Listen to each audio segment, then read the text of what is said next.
your birthday, but that's it. So every 4 years, I would get off on my birthday. So when my birthday fell on a Monday, I would always get that Monday off for Martin Luther King Day. So that was pretty sweet. Yeah. But I didn't have to compete, with the doctor.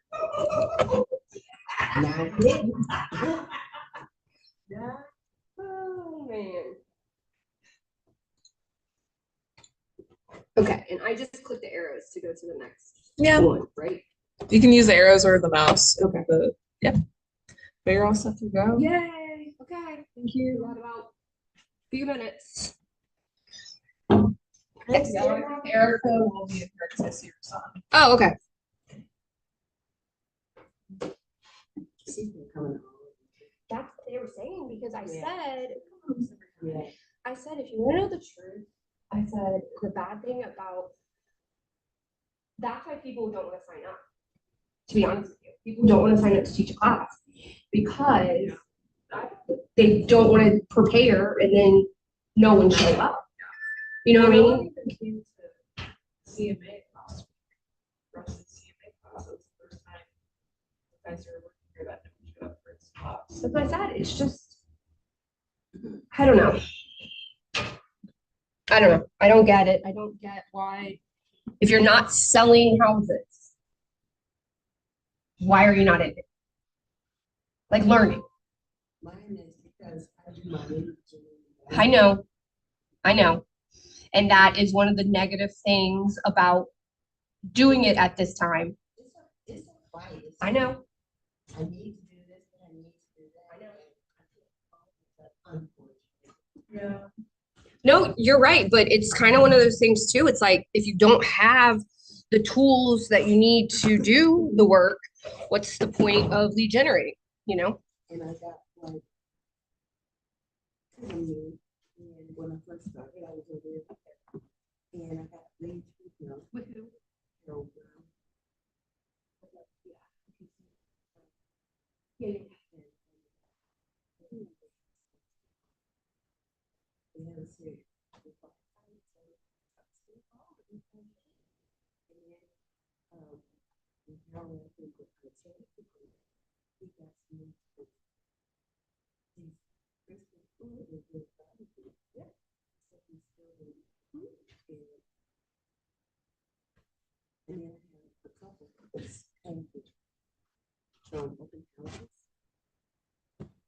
Yeah, no, I do. And that's what I was telling Jenna is that, it's just like it's a lot. I don't think people when they go into this industry, I don't think they realize all of the juggling balls that go up in the air. I did. No, no one does. No one does, because when you go through Hondros, you do a really crappy job of teaching you pretty much anything. Well, Other than staying out of trouble. they teach us how to pass it. Right. Pass it, you know? Right. And then after you pass the test, it's like, okay, Mm-hmm.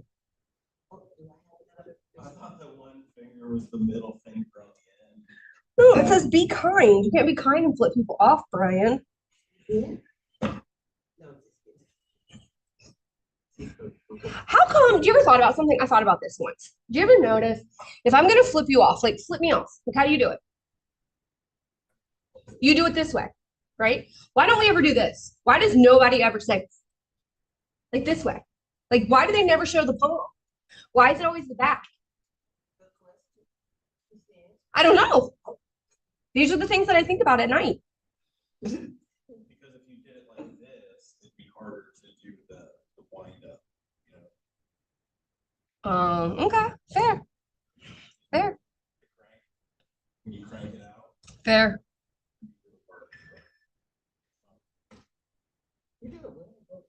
Mm-hmm. I'm offended either way. Yeah, I think it's fine. I'm calling that guy today. The guy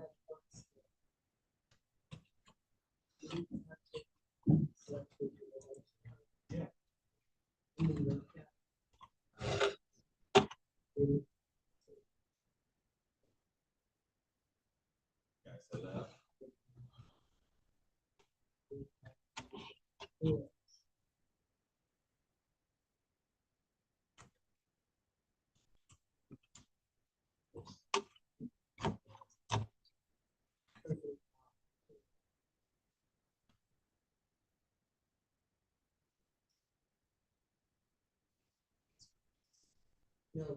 It's for me.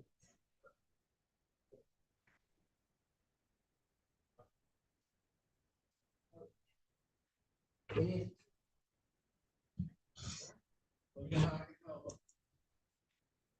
Make them say yes. No. Yeah, make them say yes. That's exactly. This is- My computer, there we go. I was like, my thing just died. What do you do? What do I do for what? No.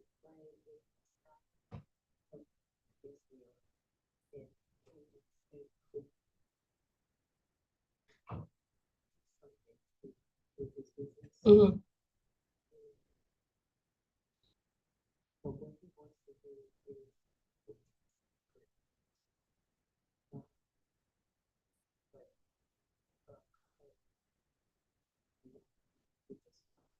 Mhm.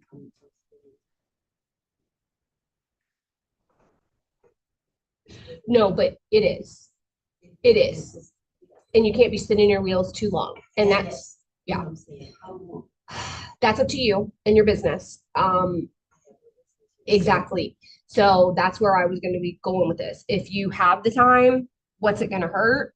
But in the same aspect, like someone like me, who I've got other things brewing, I would probably kick that to someone and say, hey, Sweat, you know, right? yeah, no, he doesn't have time for that. And it's a lot of work.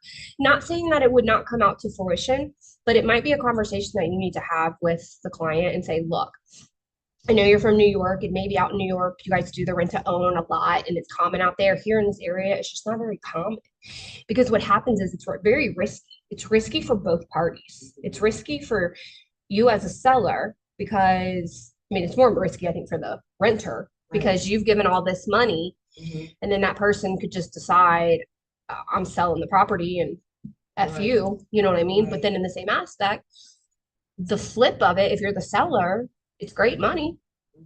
because if they can't ever buy, you know what I mean? So it's kind of both.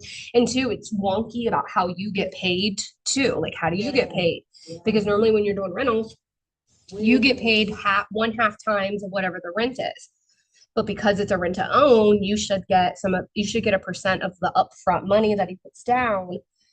So, and then you should get a commission when it actually closes. So those are just really, really tricky. Hello, are you Erica? Ah, nice to meet you. They said that they saw your son up there. They said if her son's here, she's got to be around somewhere. So we were just kind of just, oh no, you're fine. We were just waiting on you. No big deal. But it's only like 9:36. We've got an hour and a half. So, um, Ignite session 10, keeping your leads. So like once you have your leads, what do you do with them now? So any kind of lead, just so once you have someone in your database, Mhm. it kind of goes over to just how to turn them into business, if you will. So, okay, well, we'll get started. My name is Michelle. I know half of you, but I don't know the other half. So, I have been an agent. I'm getting ready to celebrate my eighth. Uh-huh. I had to count. I'm getting ready to celebrate my 8th anniversary in like next week. I got licensed March of 2017. Yeah, it's coming up. So my first year I worked with just a small boutique brokerage, just mom and pop, in the over in Hamilton area. Worked there for a little less than a year, and then Keller Williams came on my radar. And here I am 7 years later with Keller Williams. So I have been a Keller Williams agent for the past 7 years. So I eat, breathe, and sleep everything Keller Williams. Ignite is actually one of my favorite classes when I started. This and Quantum Leap are probably my most Oh. No. not a bold fan. I'm not. I'm just going to be honest with you. I'm not a huge bold fan. I love it to an extent. It's a good refresher and getting in there to get you like kick-started back to what you should be doing. But to me, Ignite and Quantum Leap are really going to ignite. I mean, this should ignite your business. This should help you kind of figure out how to drink from that fire hose. Okay. Not saying that once you finish Ignite, you're just going to be like mega agent. Like that's not the case. But it should help you get a little more clarity of kind of what you and I were talking about of, okay, I have this task to do and I have these tasks. Which comes first? You know what I mean? So that's kind of what that looks like. I think it will be beneficial for Erica to know if she doesn't ready. Because I think she's what, a month. Okay. And to know that there's a lot to do. Oh, yeah, it's not just showing houses. It's yeah, it's literally not just opening a door and showing a house and writing a contract. There is so much more to the beginning of it all. And even after you've closed with that client, like you've closed with that client, and then now what? It's like, even though they're not going to probably buy again for the next 5 to 7 years, you still have to nurture those people because guess what? They have friends. And that's what you want. You want all of your past clients to be your biggest cheerleaders and to be like, yep, Erica is the best. Don't call anyone else but Erica. And that's what you want. And that's where this lead, the follow up comes in. And that's where most of the agents, myself included, that's where we drop the ball because we're so caught up in getting the new leads or servicing the transactions that we're already doing, which is where I'm guilty of. So I'm guilty of not lead generating and not following up because I'm focused on, I've got these 7 transactions going on.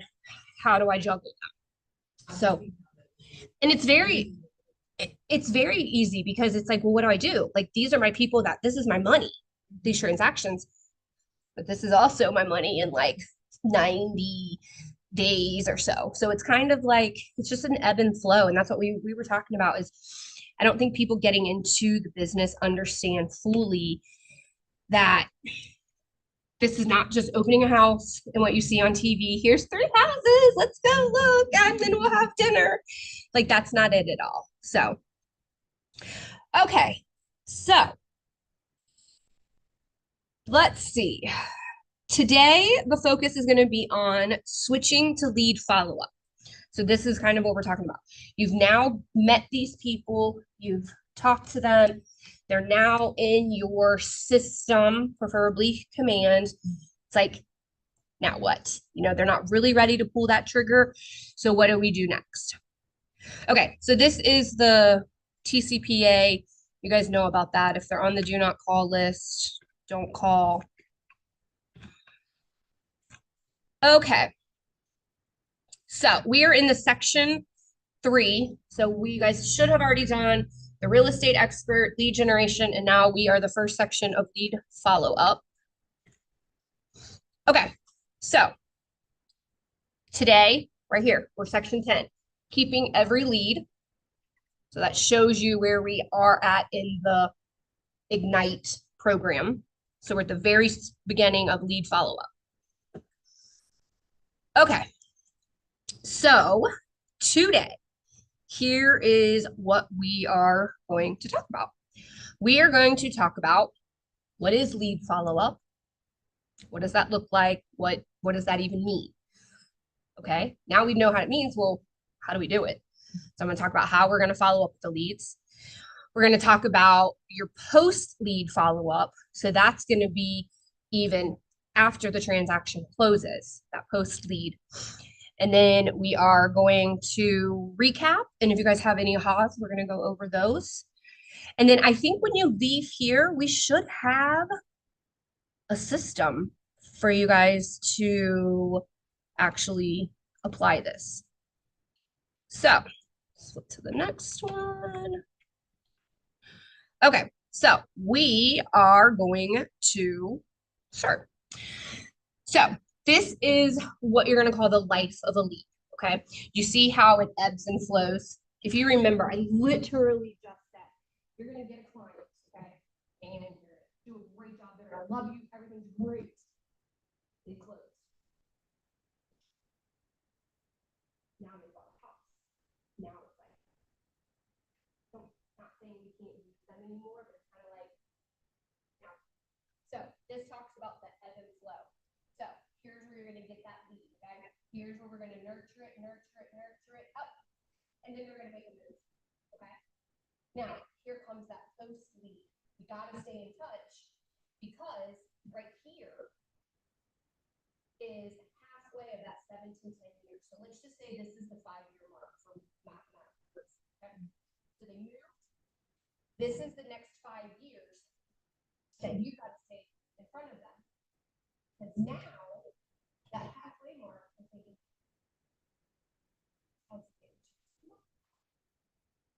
we want a backyard, whatever that looks like.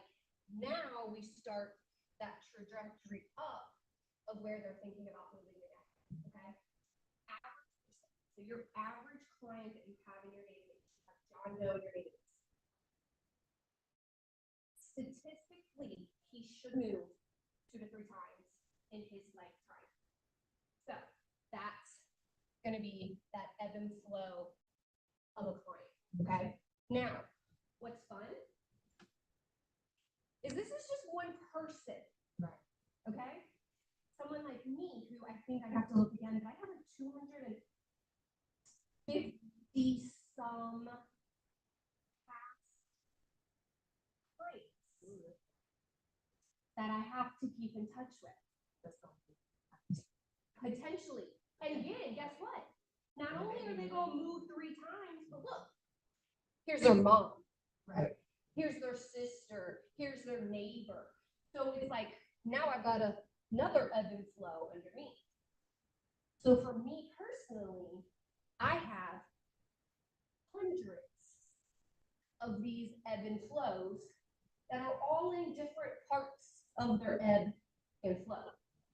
So that's one of the things that we talk about, how it makes it kind of tricky, because it's like when you're working with them and we're showing them houses, we're in front of them all the time. So there's really, I mean, you should have a system for that, like as the transaction's going along, but it's so much easier to stay in touch with those people because we're right there in front of my face. Okay, so let's see.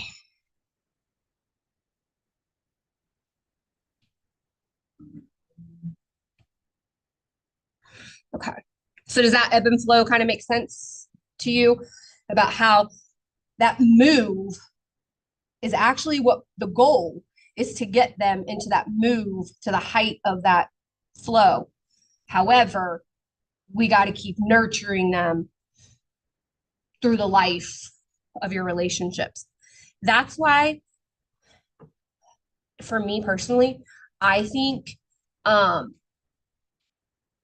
this business is completely built on relationships. I always tell people, I get you to like me first. Once you like me, then I hit you with, hey, I'm a real estate agent. Who do you know? Blah, blah, blah. Because we know what are the 3 characteristics that have to be there. It's called the trust triangle. In order for me to trust you, do you know the 3 things you have to have?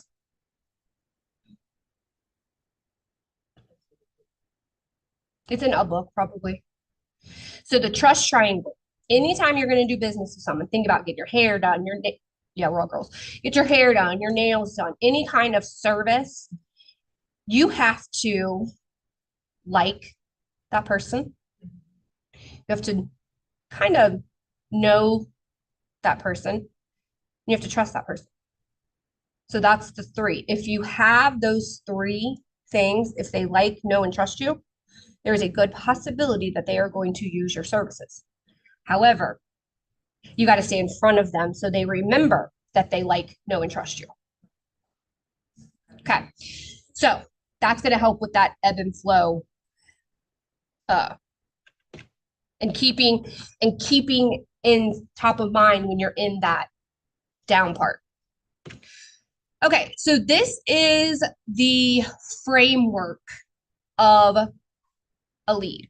So when they come in, so the possible business is going to be the leads that come through your database, however that is, whether you put them in there, it comes through a smart plan, whatever that looks like. So lead follow-up helps turn the leads from the possible business into the probable business, which then in turn will become that profitable business. Okay. So that's the end goal. The end goal is to become profitable. Remember how we talked about that? End goal is to get them to move. That's going to be your profitable business. When they enter your database, they're just possible business because we just got their information. We haven't talked to them. We don't know anything about them. Once you create that relationship, that's where they become probable. And then that is so much easier to move from probable to profitable.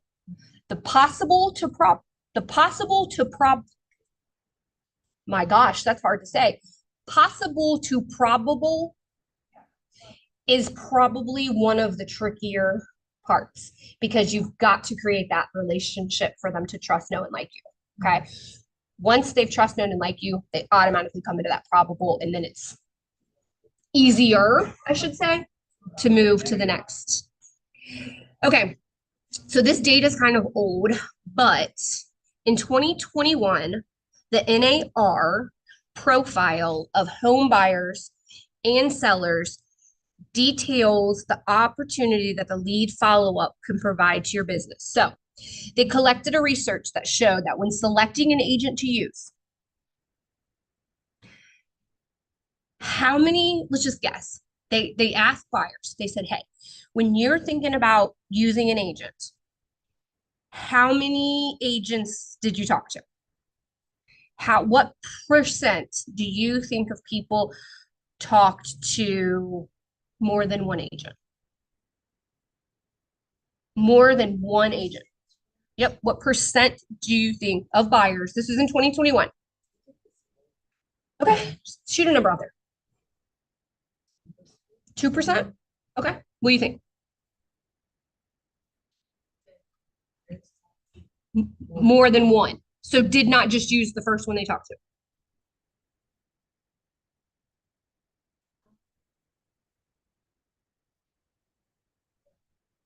10? Okay. Pretty close. We're sitting at 20. So 73% of buyers talk to one agent. So 73 minus 100 is what? 28%? 27%? So 27% of buyers interview agents. 73% of buyers only talked to one agent. Ready for this? Guess how many sellers talk to one agent? First, would you think, just kind of knowing what you know about the business, would you think a seller would be more likely to shop around for an agent or a buyer would be more likely to shop around for an agent? You would think a seller. Okay. I would agree with Mary, a seller, because a seller has been through the process before. They kind of know what they're doing. Yes. So I was like you, Mary. I was surprised when I saw this. 82% of sellers only contacted one agent. So what's that tell you?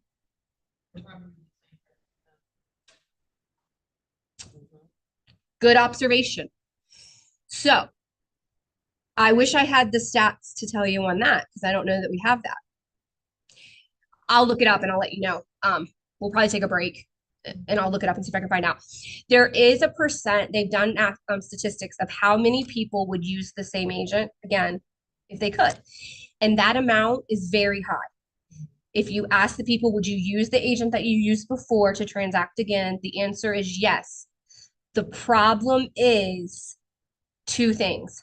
That person is no longer in the business come 7 to 10 years when they're ready to make their next move.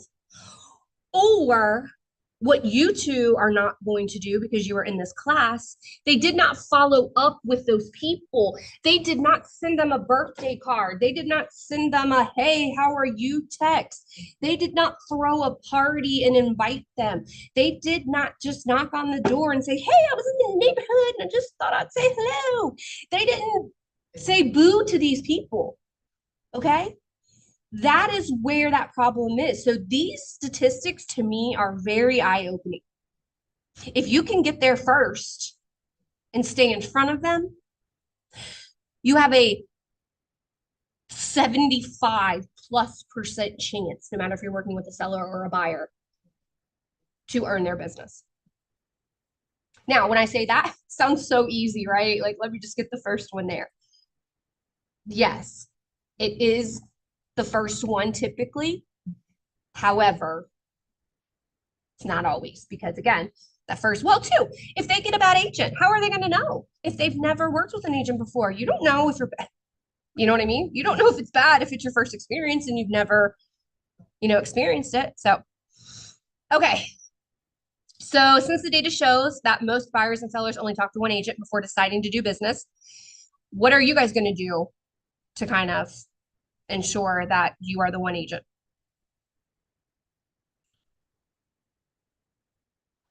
Anybody, I don't care.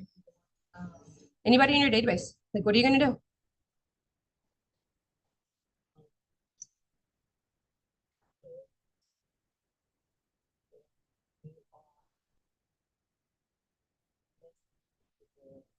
Yeah, expert. You need to be the expert at something. Hey, listen, can I tell you what? Here's a secret. I'm the expert at a lot of different areas in the city. But fun fact, I'm probably really only an expert at like 2 of them. But you'll never know that. You'll never know that as a seller or a buyer. I just got a lead this morning. Somebody wanted me to come and potentially list their house. I've sold a few in this area, but I'm like, yeah, that's my stomping grounds. What? Come on. But the thing is I don't just say that. Okay. When I show up, you're going to think it's my stomping grounds because I'm going to research the heck out of it. I'm going to not say it's my stomping grounds if it's like, I don't know, Marymount. I don't even know where Marymount is. Okay. I think I can throw a rock and it's somewhere over here, but I couldn't tell you where Marymount started and the next city began. Okay. But again, if I got a listing coming up in Marymount, but I'm gonna know it. You know what I mean? And it's like I can say that I'm an expert in the Hamilton and Fairfield area because that's where the majority of my business has been, so that's true. But okay, so you're gonna be an expert somewhere in an area. Okay. What about you? What are you thinking? How do you think you're gonna stay in front of your people as you put a big old mouthful of oatmeal in your mouth? Sorry. I was just thinking consistent. Yes. And it was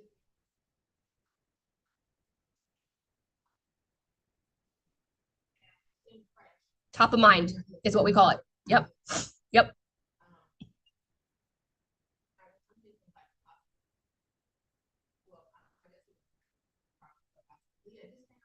Mhm.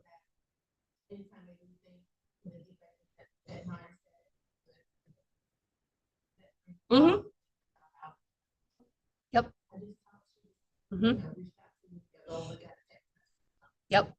Yep. Something I did yesterday. I had a client we sold probably back in, I don't know, 2018. So it's been a while. So they're on that process. They just had a new baby. They got married after they bought the house. So they're in that time. Well, when they had the baby, I sent a little cutesy little gift to them, saying, oh, congratulations on the baby, blah, blah, blah. You'll hear me say as we get closer, it's a touch, okay? Like that's what you want to do is you want to set up a touch plan to these people. Well, they had the baby, I don't know, probably a year ago. And she mentioned, oh, we're going to start fixing up the house. Yesterday, I was literally perusing through Facebook. I saw a comment or I saw a post in one of the Hamilton groups that I'm in, and it said, "Hey, looking for a plumber, need the sink, da da da da da." Huh? hmm And I just happened to see the post. I didn't see who posted it or anything like that. I was like, "Oh, I got a plumber," and so I went back to see who posted it, and I was like, "That's my client."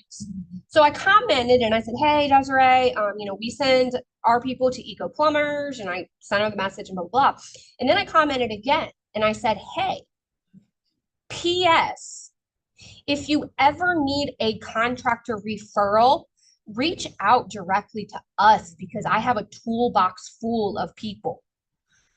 I do, but guess what? If she has someone that I don't know, you know what I say? Yep, let me see if he's available. Give me a day or two because he's kind of busy. Girl, you know what I'm doing? I'm on Craigslist or whatever her name is. The whatever that woman's name is, the what's her name? Amy. Angie. I'm on Angie's list looking for somebody. No, but I'm serious though, because that's what you want to do. You want to be the connector, okay? Because what I just did was I touched her. I touched her without having to say, "Hey, you want to buy or sell your house?" You know what I mean? And to me, I'm not a salesperson. Like, I'm not, do you want to buy this? I think I was in Girl Scouts one time, and when they told me I had to knock on the door and sell cookies, I was like, no thanks. Because I'm not a salesperson. I don't want to sell you anything. You know what I mean? And I tell all my clients that I'm not here to sell you anything. I'm here to help you make a purchase, but I'm not here to sell you anything. I guess we could split hairs and say that we're selling ourselves. Like, I'm selling myself to you to get you to work with me. Sure. But when people trying to sell you on themselves. And I'm not. Like, I'm genuine, just I'm pretty much the same. Unless you make me mad, then that's different. But I'm pretty much the same. You know what I mean? I'm literally gonna help you when I can help you. I'm ditzy as all get out. So I'm probably gonna say something stupid during the transaction. We're gonna laugh, we're gonna have a good time, and you may buy a house during it. And that's what I tell people because I'm just genuine. And I feel like people would rather work with someone who's genuine than. And there's times too that I tell them, like, "Oh, I don't know. That's a good one. I've never had a foundation issue. Let me see who I can find for you." Even though I say, "Let me see who I can find for you," that doesn't put a negative thought in their mind. That give, "Oh, yeah, she's willing to help." So, point of that is going back to what you said, just be the home expert, period, that you have these connections to these people. So, okay, this is a quote from The Millionaire Real Estate Agent. If you have not read it, I highly recommend reading it. It's not a beach read. It's a, "Hey, I'm working, I got 30 minutes that I need to learn something" read. It's not a "let me sit down and enjoy myself" read. It's a it's a process. So, all right. If you aren't first or second in their mind, you probably won't get the business. So, this goes back to kind of what we were talking about. It's that concept of taking up space in someone's mind through having that close emotional relationship. Okay. What this is called, it's called mind share. How many times have you been on TikTok or something and a song pops in your head or something just keeps replaying over and over in your head? That's mind share.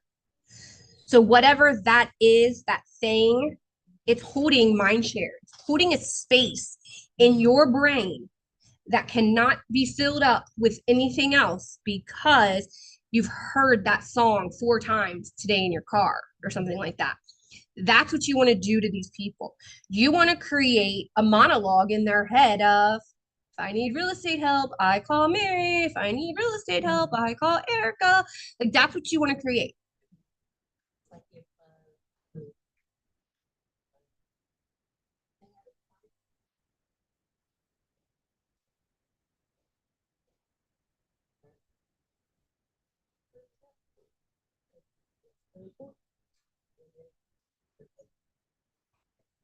Mm-hmm. Oh my God. Where do we go? Mhm. It's not-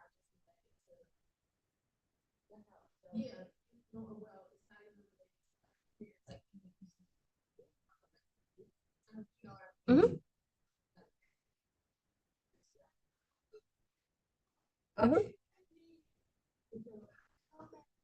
I just talked to him 5 seconds ago. Let me call him back and see what he's doing.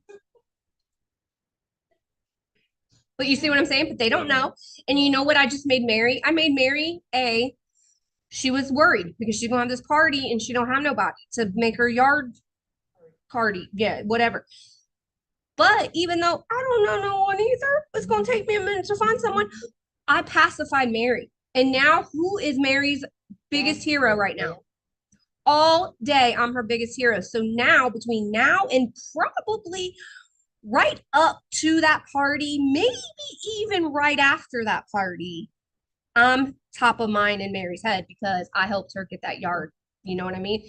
And you know what I might even do too? Not only if I got that yard through, ask while I'm talking to Mary, I might feel like, hey, what kind of party we having? What's it for? Okay, that's my personality though. Okay. I don't expect everyone to be able to do this. But my question to Mary would be like, what kind of party we having? Da da da. She's gonna say to me, it's her boss's retirement party. Okay. Oh, that's sweet. And I'm just gonna talk like how we're, how long, da da da da da. Okay. And then we done. You know what I'm gonna do? I'm gonna maybe swing through with some flowers for her boss on the retirement. Or I'm gonna deliver, maybe have something delivered for the party too. So not only did I get Mary's yard beautiful, and when people say, Mary, your yard, you know what Mary's gonna say?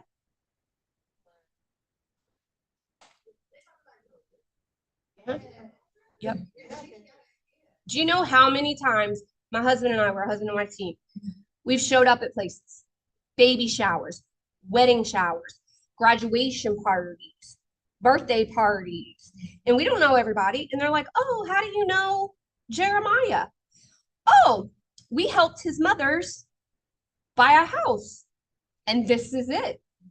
And they're like, you're the realtor? Yeah, I am. Would you like my business card? Because we would do the same for you, you know? And that's what I say. It's like, it is so much work because you have to almost insert yourself in these people's lives. Like I'm looking at Facebook, I'm scrolling through Facebook all the time, and I'm not scrolling because I'm doom scrolling. Maybe I am, but I'm doing it because I want to know what's going on in your life, Erica. What's going on in your life because you're on my list to call. And I don't want to call and be like, do you want to sell your house? Do you know anybody that needs, like, I don't, that's not me. I don't call and say, do you need real estate assistance? I, hell yeah. Like right now, when Peter, were you up here for Peter's fireside chat at the team meeting? Yes. Okay. He made a comment to me, not to me, but to all of us about why we were not staying in front of our database. And I was like, I'm looking around. I'm like, yeah, why aren't you guys? And then I thought, oh, shoot. That's me. That's me. I ain't touching my database right now. I'm sending birthday cards and things like that. And, like home evaluation stuff, but I'm not touching them in like a personal way. So as soon as we left here, I was thinking in my head the whole time. And I said, dude, do you know how simple this is? What we're going to do, we are literally going to come up with some sort of event once a quarter. Okay.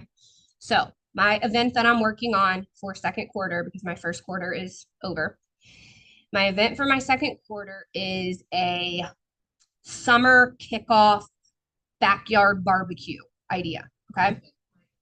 Yes, ma'am. So what I'm doing is I've partnered with, we have a really great connection at Otterbein in Lebanon. They're going to let us use their pavilion space. The guy who is in charge of all the restaurants there is my husband's best friend. He cooked food for our wedding. We're going to get the dogs and the buns and everything. He's going to get out there on a grill and he's going to cook for us. I'm going to see if some of my vendors would kick in some money. We're going to have yard games. I'm going to I haven't decided if I'm going to do I think I'm going to do some kind of raffle You know what I mean? Get there. If you bring a friend, you get an extra thing. I haven't got all the details out, but my point is June 22nd, we're planning this backyard barbecue. So guess what I can do right now?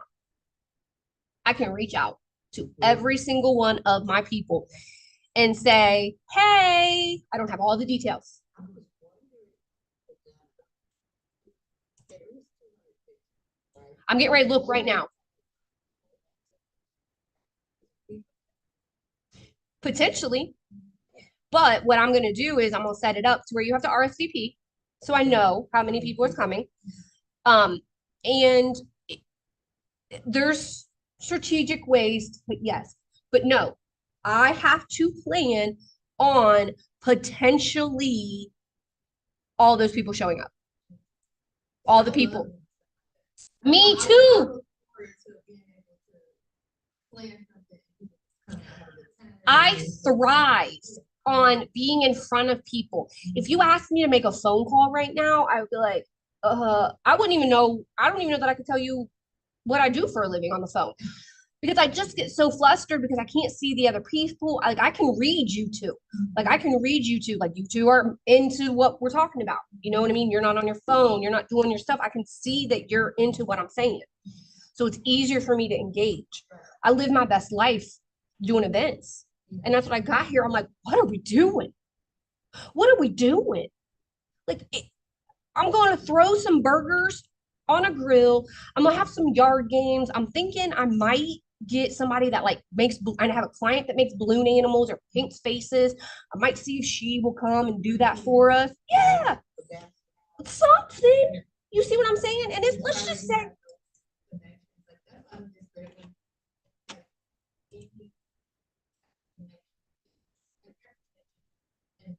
yes.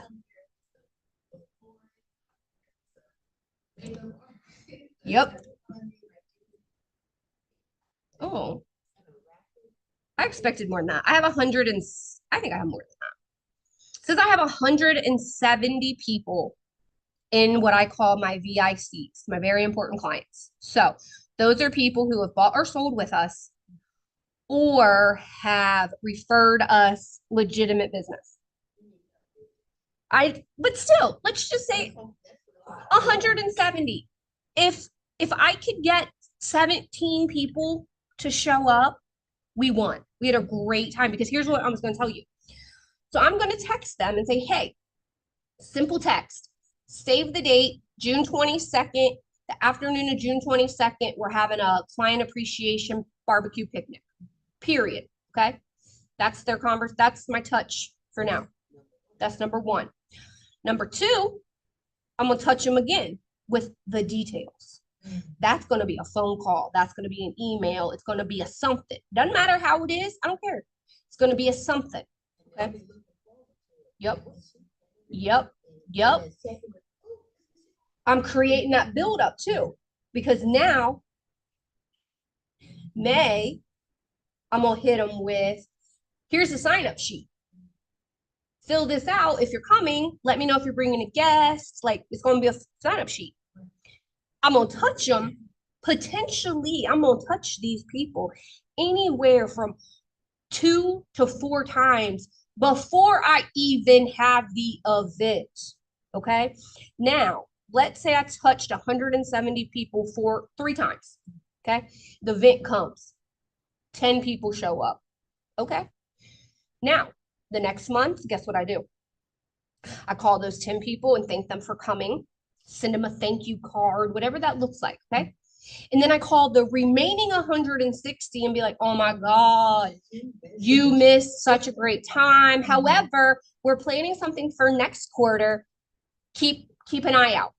Okay. I have not asked these people one time for a piece of business. Don't think when I get in front of the party though, that I'm not going to say something. You know what I mean? I might just be like, oh, do you know anybody? Da, da, da, da, da, whatever. But my point is I've touched these people. So if I'm throwing one event a quarter, all I got to do is call people and invite them to an event. How hard is that? How hard is that? I'm literally calling them, hey, here's the event. So we do pies, okay? I start my pies. So that's going to be our fourth quarter event is the pies. I start that in September. I say, hey, save the date. Pie dates are here. And then I have a system. I have a smart plan that hits them. Hey, don't forget, pie day's coming up. What pie flavor do you want? Hey, there's nothing better than having pie. It's like this whole little just thing.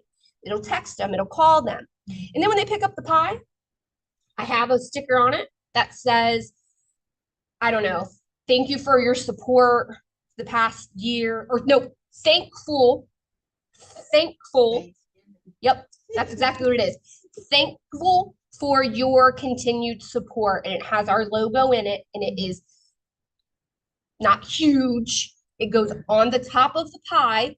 That way, when you are bringing your pie out, my logo's there. And then when people are talking about the pie, who got you that pie? Oh, my realtor. Every year she gets us this pie.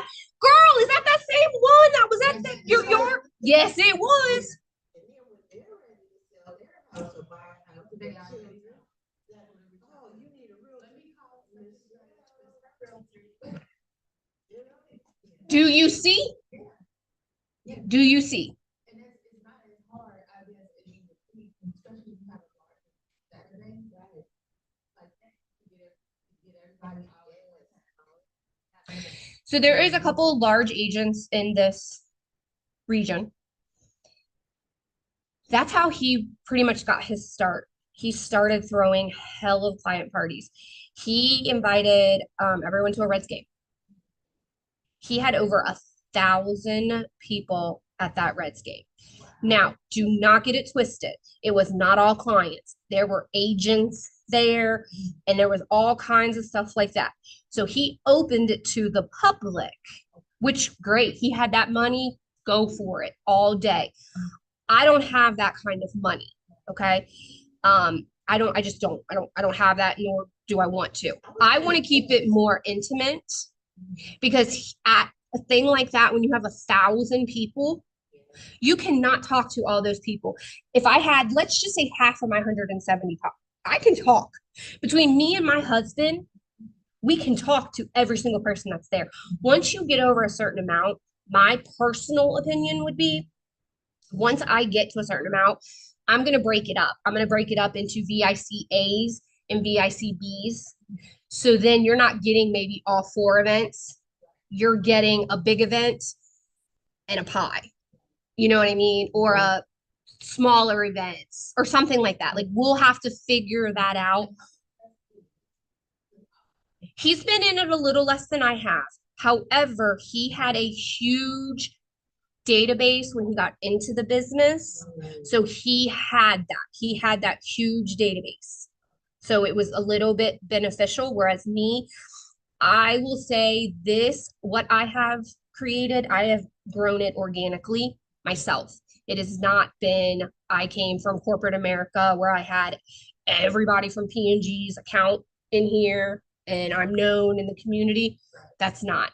I literally started this from the ground up with 0 people in my database, other than I remember sitting in my first Keller Williams class and they did the memory jogger thing about who you needed to be in your database.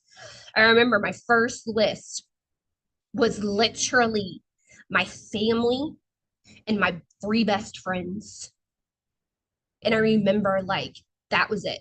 You know what I mean? And it's just, you just had to build it. And not saying one's better than the other, but mine's a little more manageable right now. Not saying 20 years into the business, I might be sitting here in 10 years and saying to you guys, I had 1,000-person events. Can you believe that? I mean, whatever. Me personally, I think that's a little too big, but whatever. Okay. So thinking about this, what would you say? What kind of touches? We're going back to that touch. It sounds a little dirty and nasty, but it's touching.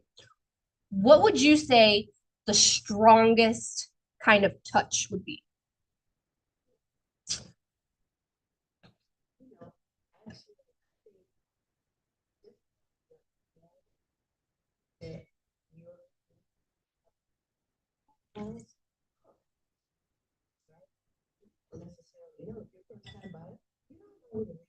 Mhm. Mhm. Yep. Yep.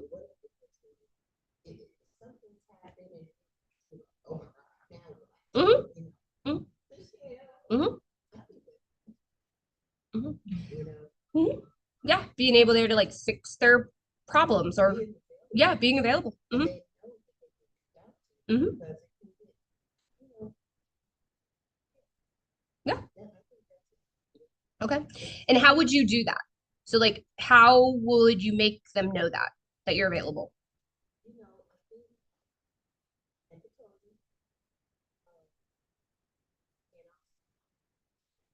Hmm.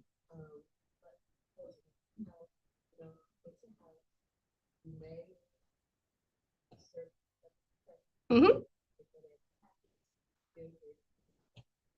Hmm.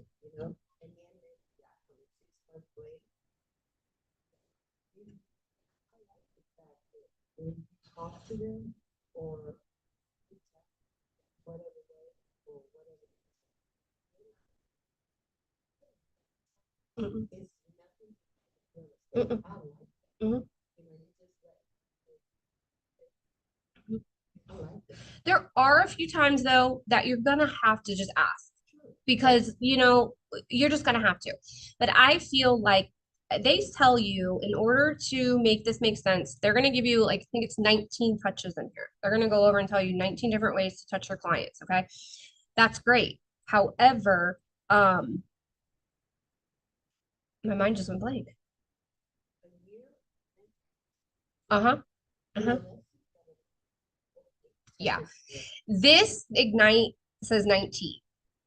They statistically speaking, I think they figured out that if you touch someone 19 times, that's enough to make them work with you. So I think the minimum they want you to touch, it used to be like 15 or 12 once a month. Um, but they've upped it to 19 now. There's people out there you can Google. There's a lady in our office that has like a 52 touch thing. She's touching these people every week. To me, that's a little overkill. But again, it's what works for you and your business. But this one, they're going to talk to you about that 19 touch. And you think 19 is? Oh, yeah. Yeah. Oh, I remember what I was going to say. The 19 touch. It goes back to so you've closed with them. Okay. You're at the closing table. That's a touch. What we do is we follow up a week later and we just say, hey, how is everything? A lot of times we'll go 30 days later to deliver a closing gift. We don't bring the closing gift to closing because that gives us another chance to touch them. And at the closing table, I say, hey, when you get all moved in and you get, comfortable and everything's, good, give us a call. We have a little gift for you. We would love to come see the house, blah, blah, blah, blah, blah. Well, I let them reach out to us in 30 days. If they have not reached out to us, then I have a trigger that says, hey, get in touch with them. Meanwhile, once a week, I've touched them like, hey, everything good? Did you get moved in? Electric turned on? Did you get all that? Yes. Then that 30 days, I hit them. Normally we go to their house. You see what I'm saying? So even after the transaction's closed, I'm still touching them for a few months after they've closed. And that's great because now they're the happiest probably they've been. You know what I mean? So it's great. A lot of times where I ask for the business is during the transaction. So as I'm working with you and getting your house closed, I will say, hey, any of your friends looking to make any moves? If they are, think about me. And that's all I really say. I don't, again, I'm not salesy. I'm just not. Okay, so that's the first section about what is lead follow-up. Okay. Do you have any ahas from that first section of what is lead follow-up? Well,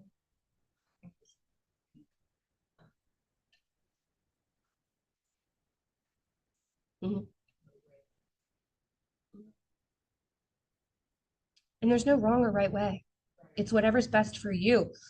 If you're not a social person and you don't like throwing parties and you don't like doing that, don't do it. Figure out something that's good for you and what you like to do, you know? Okay, so we're gonna go into how to follow up with a lead. All right, so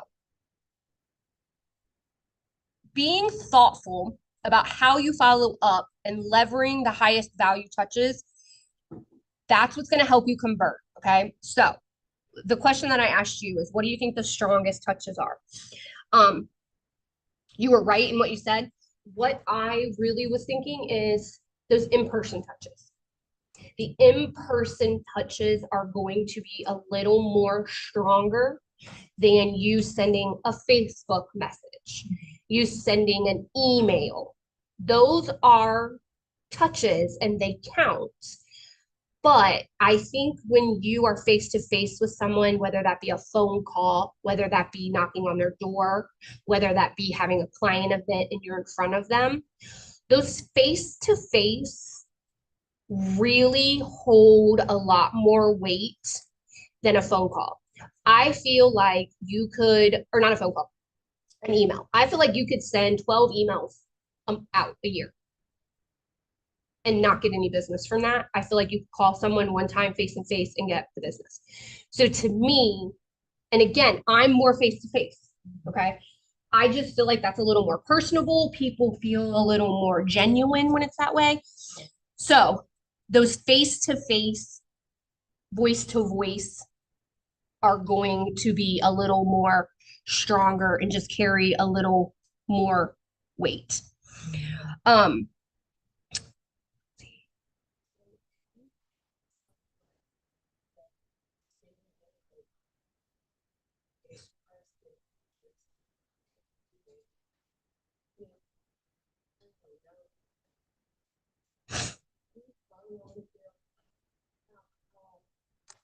that's easy.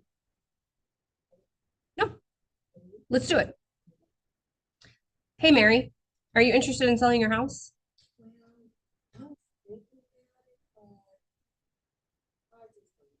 Okay.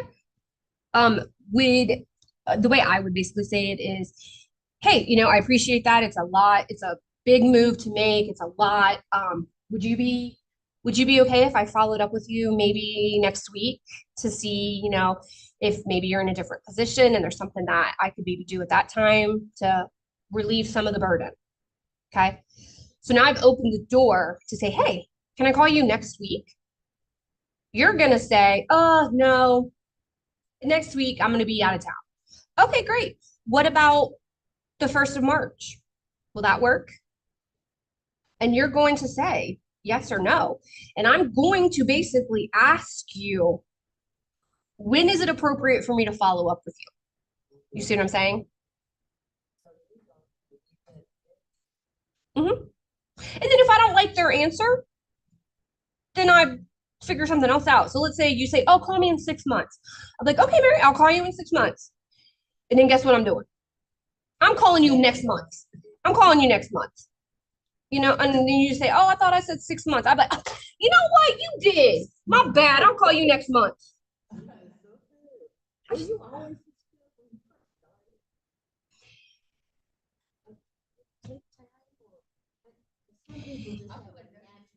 It's yes. I was gonna say yes. It takes time, but some people have a natural ability to just come off the cuff, and that's me. I mean, think about it. You see me in here. How many times do I just blurt whatever's coming out of my mouth? It's kind of the same thing. You know what I mean?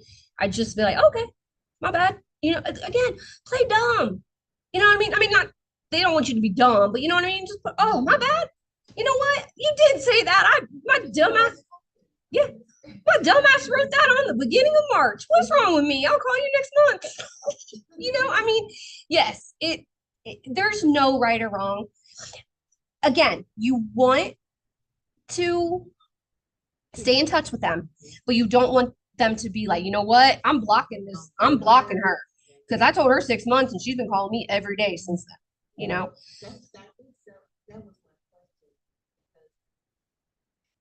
It happens to all of us, I think. Okay? Mhm. Every other, and you're like, what?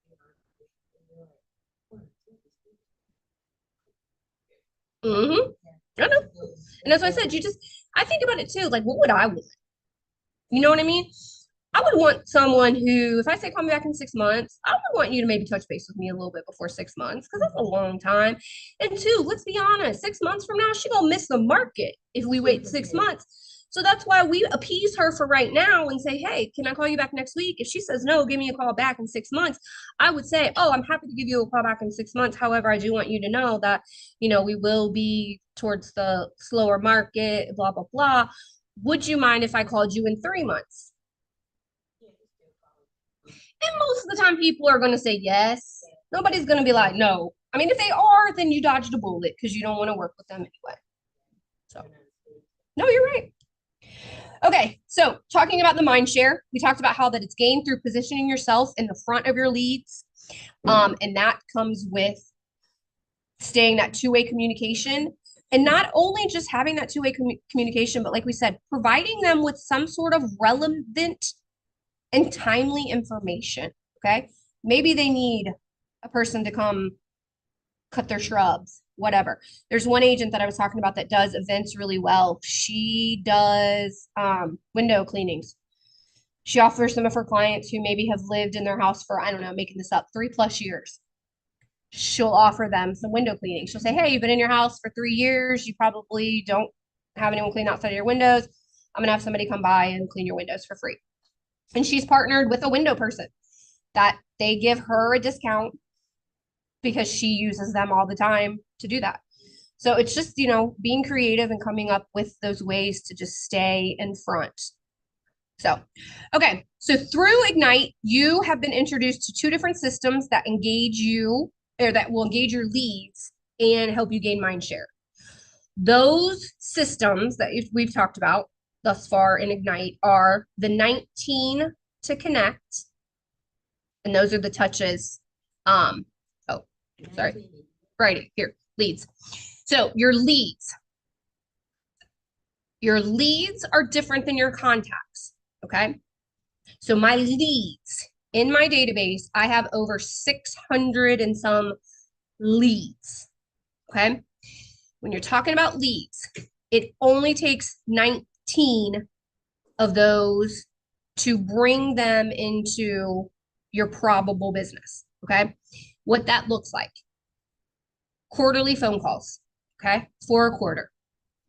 12 emails. Whatever you want that to be. It can be a newsletter. It could just be a market report. It could be whatever. Does not matter. Emails. Touches. These are mailers. So what we do is we mail out the football schedules. We mail out the Reds schedules. What's nice about that is they sit on their refrigerator for the whole year. People come over, they look at their refrigerator, they see a magnet. I sent a magnet to someone in my database, and my magnet sat on their refrigerator for 3 or 4 years before they called me. And they called me and said, hey, you've been on our refrigerator for 4 years. We always knew that when we were going to work with someone, we knew it was going to be you. You've been on. And he kind of freaked me out because he said, I know what you've looked like for the past 4 years, but you don't know what we look like. And I was like, joke's on you, buddy. I've already Facebook stalked you, but okay, Okay, and then this one talks about one annual party. Okay, you only have to have one. Start now. I mean, the office does a ton of those too. The office will help you with the pies. They'll help you prepare that. There's all kinds of stuff you can do. If you work with vendors, like if you have a home inspector, if you have a title company, if you have a lender that you work closely with, ask them people to pony up, because here's what I'm gonna tell you. I send our lender referrals 3 to 4 referrals a month. Our inspectors, I'm sending him 3. No, you're good. I'm sending him 3 to 4 transactions a month. So they can't send those kind of referrals back to me because they're not getting that many people looking to buy or sell a house. So the way that they can repay me is by paying me. And that's what we'll tell them. We're going to say, like with this event, I'm going to go to my vendors and I'm going to say, hey, we know that you can't provide us with as many leads as we can provide you. if you want to continue this relationship, I'm gonna need you to give me $500 for an event. He's gonna be able to come to the event. His stuff's gonna be all over the event, but I need you to pay because how else can I keep sending you people if I'm not doing this? So you can get a lot of this stuff for no cost to you or very minimal cost to you by looking into those just options.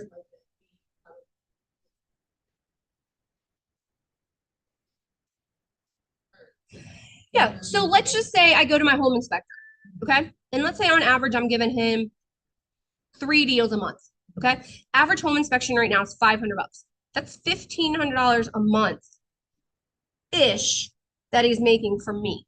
If I asked him to provide me with $500 twice a year, that's $1,000. I only have to send him 2 people for that money to make it make sense. So yes, they should. And if they don't, exactly, you don't want to be doing business with them because and now again, I'm not asking for hundreds of thousands of dollars. I'm literally I'm asking my title guy for one, I'm asking my inspector for one, my loan officer for one, and we got to figure out the fourth person for the fourth. And that's what it is. You know what I mean? And it just, yep. Okay, the second one here, the one to submit. I literally just said this to you guys. That one high value touch can solidify the relationship that you just established. So that one call by me calling Mary and saying, hey, what's new? And she says, oh, girl, I'm throwing a party in June and my yard is a mess. Oh, I got somebody that can help you. That one conversation could cement that for life.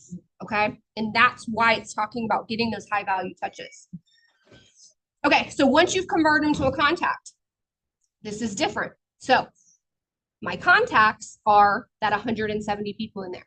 This is where I should be touching them 36 times. That looks like 4 calls, 26 emails, 2 events, and 4 mailers. Okay. This right here is the basic touch program right there. The 36 touch. That is your basic. You're going to put a thing in your, what do you call it? Command to once a quarter, you're going to call these people. You're going to set them up on some sort of biweekly email thing. You're going to throw 2 events or get-togethers, and you're going to mail out 4 things. Some of the things that I mail out a birthday card. So I spend so much money in postage because I'm always, oh, I think I even have them. When I first started, I went on Amazon and I Googled blank birthday cards. And I got some and I figured out what the cheapest set was. They were like 30 cents a card. And I got 100 of them. Okay. And I literally just sent those out until we came up with more money. And now that we have more money and we are actually producing, I went into Canva and I just, these are some colors, silver, green, and red. So I just went into Canva. There's the plan.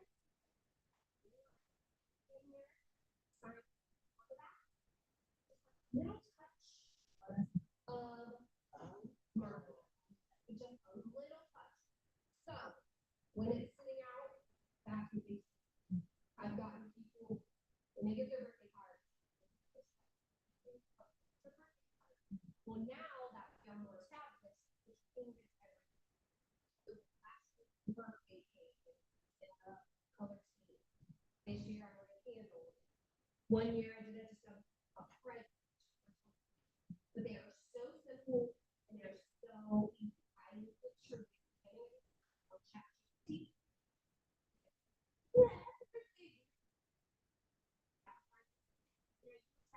Same message all year. And then January 1st comes around.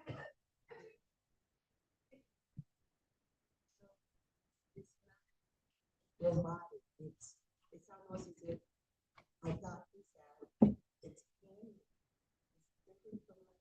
They don't know that I have a message. Yeah. You know, it Mhm. seems to be, it's personal, you know, it's not just generic, because you wrote something. This is the other one, I don't. So maybe use, I don't know what, or it's one of these, but it's not what's left.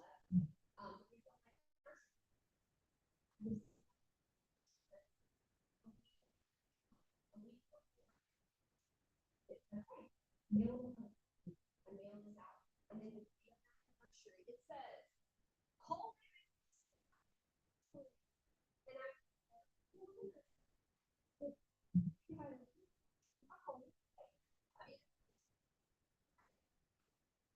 I'm gonna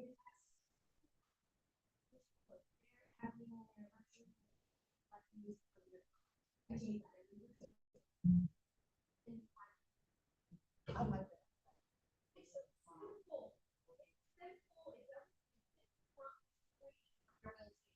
This is not buy a house. That's a touch on that. Is that a postcard? This is actually a postcard, but it goes.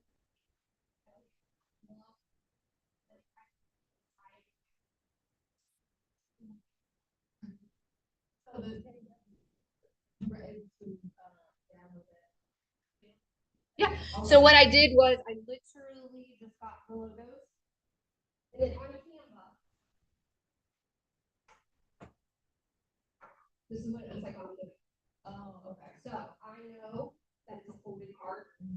So you have to put the logo down here, our logo, and then put the fair housing, logo, and then just design this.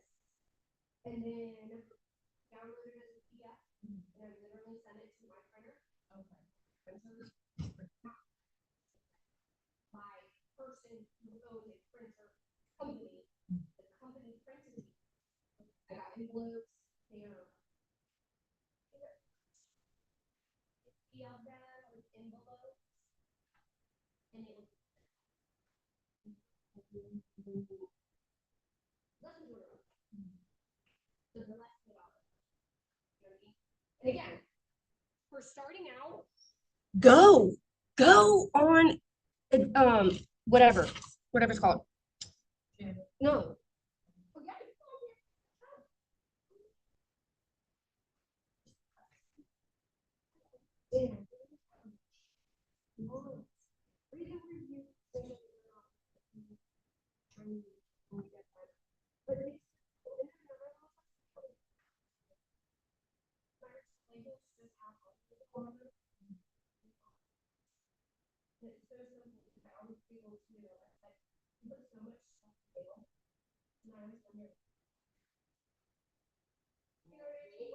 Oh, yeah.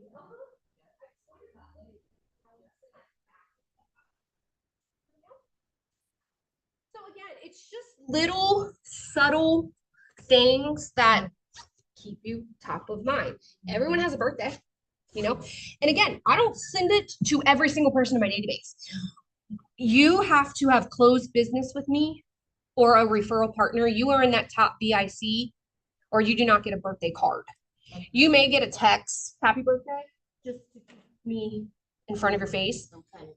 Yeah, but you're not gonna get like a birthday card or, something like that. So, okay, so.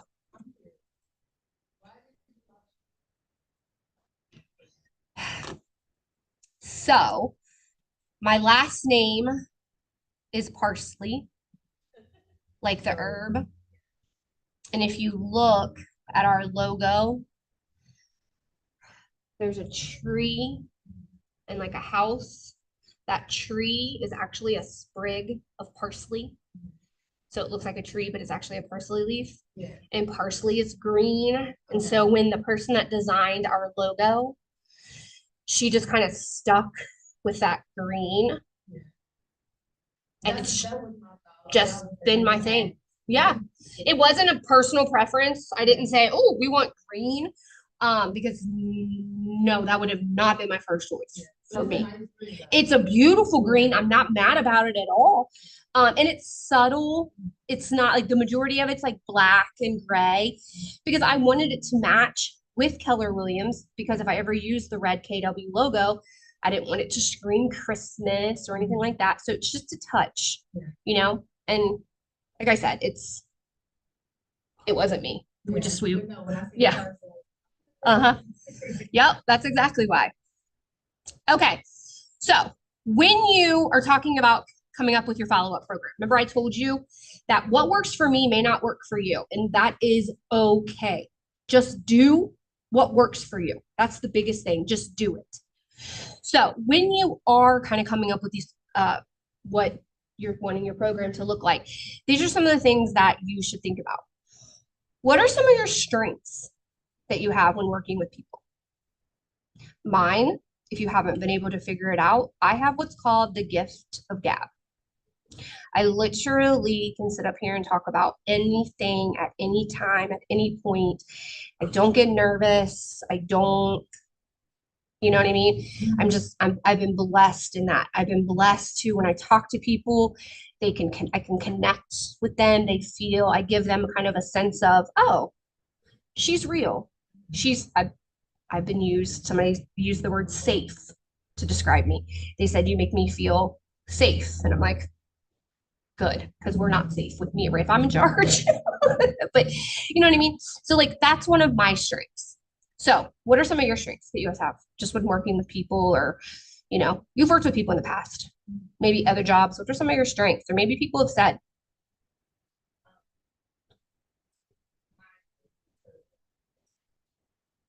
mm-hmm. That's huge. That's huge, especially in this industry.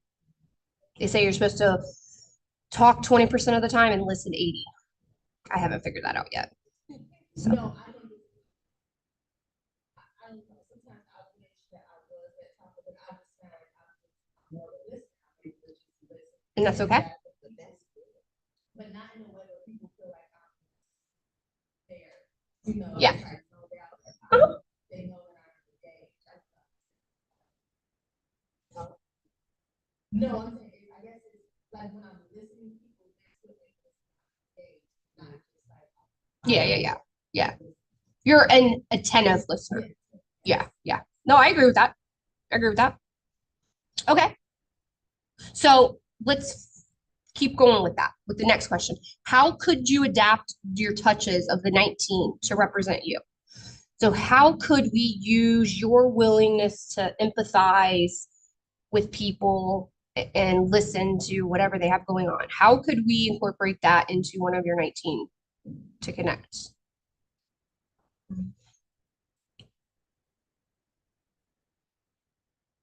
would say with the phone calls. Mhm. And it's make calls to like. Mhm. Because that one phone call, might have called them at a time. Mhm. Their backyard needs fixed. Yeah. Mhm. Or if, you know, you have a child, oh, it's not that. Uh-huh. And then, so now that's something. You know, that Mhm. um, Sure it will. Yeah, I think it would. That it would help with that. Good. Here's what I'm also going to tell you. If you can get those quarterly phone calls down, you're going to be golden, because that's what most people don't want to do. Most people do not want to pick up the phone and call their sphere. That's what people can send emails all day. People can text all day, but there's a fear of picking up that phone, dialing that phone number and saying, hey, what's up? Right. It's that fear. So if you can get over that fear right out the gate, you're going to do phenomenal, because that right there is one of the reasons why most people fail, is because we do not want to pick up the phone, myself included. I'm literally coming up here going to throw a party. I'm literally going to throw a party so I can call my people, because I don't want to call them and just say, hey, how are you? Because it goes down to, what's the next one? What are some reasons I might have for contacting that lead? You know, you got to have a reason for picking up the phone. You do, but you don't. You don't have to have a necessarily reason to pick up the phone to call them, but if you do, it's going to be a little bit easier on you. For instance, you're scrolling through Facebook, you see that they had a pregnancy announcement. Yeah, you can absolutely comment on there. Hey, congratulations, da da da. Technically counts as a touch, But what if you picked up the phone and said, hey, I saw that you guys are expecting. Congratulations. I am so happy for you. Are you hoping for a boy or a girl? Whatever.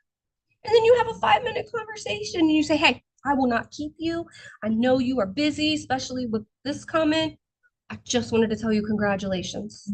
If you need anything, don't forget, I'm just a phone call away. Boom. So, and you get in with that. It's 3 months since you talked to me, or, you know. Mhm. And, you know, got the phone and, congratulations, I see your Facebook, blah, blah, blah, blah, blah. Then, what's this? So if that were me, I would pick up the phone and I would say, hey, Mary, it's Michelle with Keller Williams. Don't know if you remember me. It's been a while since we've talked. I'm sorry. I'm trying to get better at reaching out to my clients. I was just scrolling through Facebook and I happened to run across the post that you said you were expecting. I just felt compelled to call you and just say, hey, congratulations, you know? And again, put it back on you. I'm so sorry. It's been a while, you know. Anything I can help you with?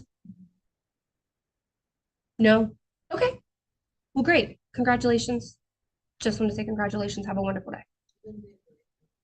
Whatever. Lie to them. Do whatever you need to do. That baby is going to be gorgeous. No. No, yes, it's literally a lot of people are going to come up here and say, oh, you got to call and you got to ask for business and you got to say, who do you know thinking about me? No, you don't. Okay. I'm here to tell you the truth. Just pick up the phone and call these people. I don't care what you say to them. I really don't. It doesn't matter. You know, just again, treat people like you would want to be treated. If you had a birth announcement on the thing, I don't care if I remembered you or not, but aren't you going to be happy that you called? Okay. Honey, some lady named Mary, I don't know who she is. She's a realtor. She called us and said, congratulations. Guess what, Mary? You're still in her mind. Yeah. She might not know who the hell you are, but you're still in But mind. they will, they'll say, They didn't try to figure out what Yeah. they know. But good. Good. Oh, that's right, she was our agent. That was so nice of her. Yep. Yep. Yep. And Did she then, want something? No. you just wanted to Yep. And then now you've just opened the gate and back up because now you can call her next quarter in 3 months because that's not, you're really only supposed to be calling these people once every 3 months. Call her in that 3 months, check Facebook before you do, but just say, hey, how's everything going with the baby? You know, have you figured out the sex yet? Whatever. Fall back on that pregnancy until that baby's out. Okay. And then now we going on to the birthday. So again, it's just, you know what I mean? People, at the end of the day, everyone wants the same thing. We all want to feel needed and loved. That's all we want. Everyone at the end of the day, all you want is to feel needed and loved. So if you are able to pick up the phone and let that person feel needed, loved, heard, known, whatever, for 10 minutes, congratulations. You are doing way, way more than the majority of these agents. Look at you. You're sitting here in the class where no one else is. So you are already a step ahead. Okay, so how am I using my conversations to let people know I'm in real estate?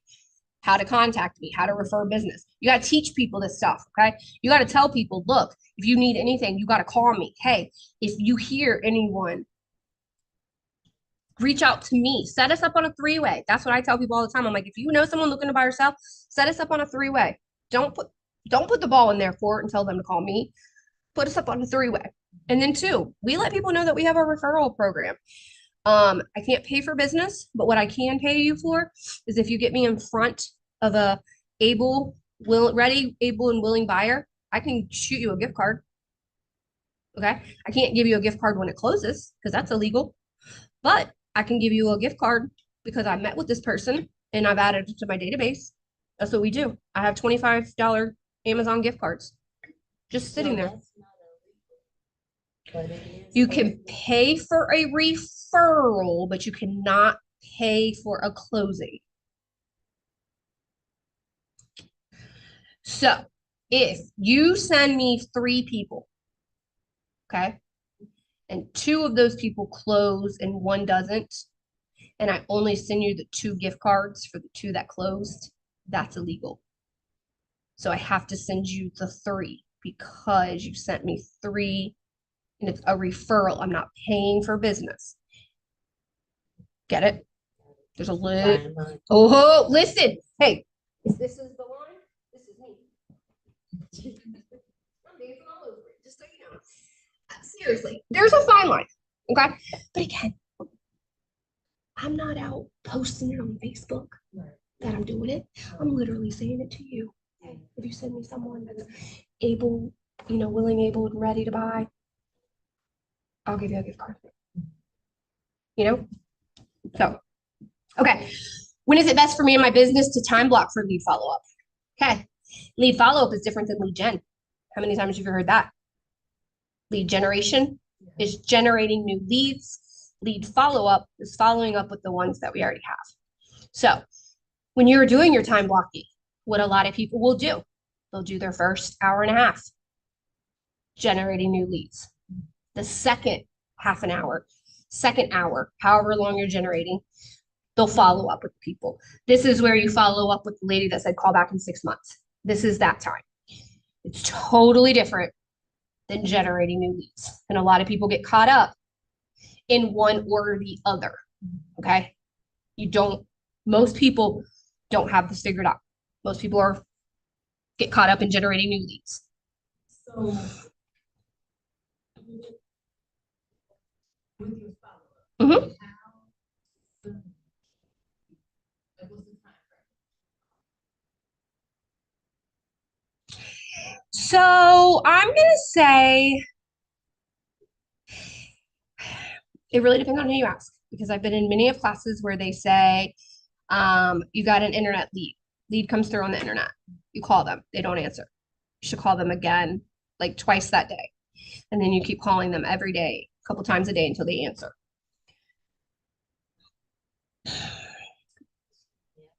No, I don't really agree with that either, because you know what you're going to end up on me? You're going to end up on my block list real quick. But so here's what I would say. It's important that you follow up and continue reaching out in a timely manner. However, you don't want to get a restraining order.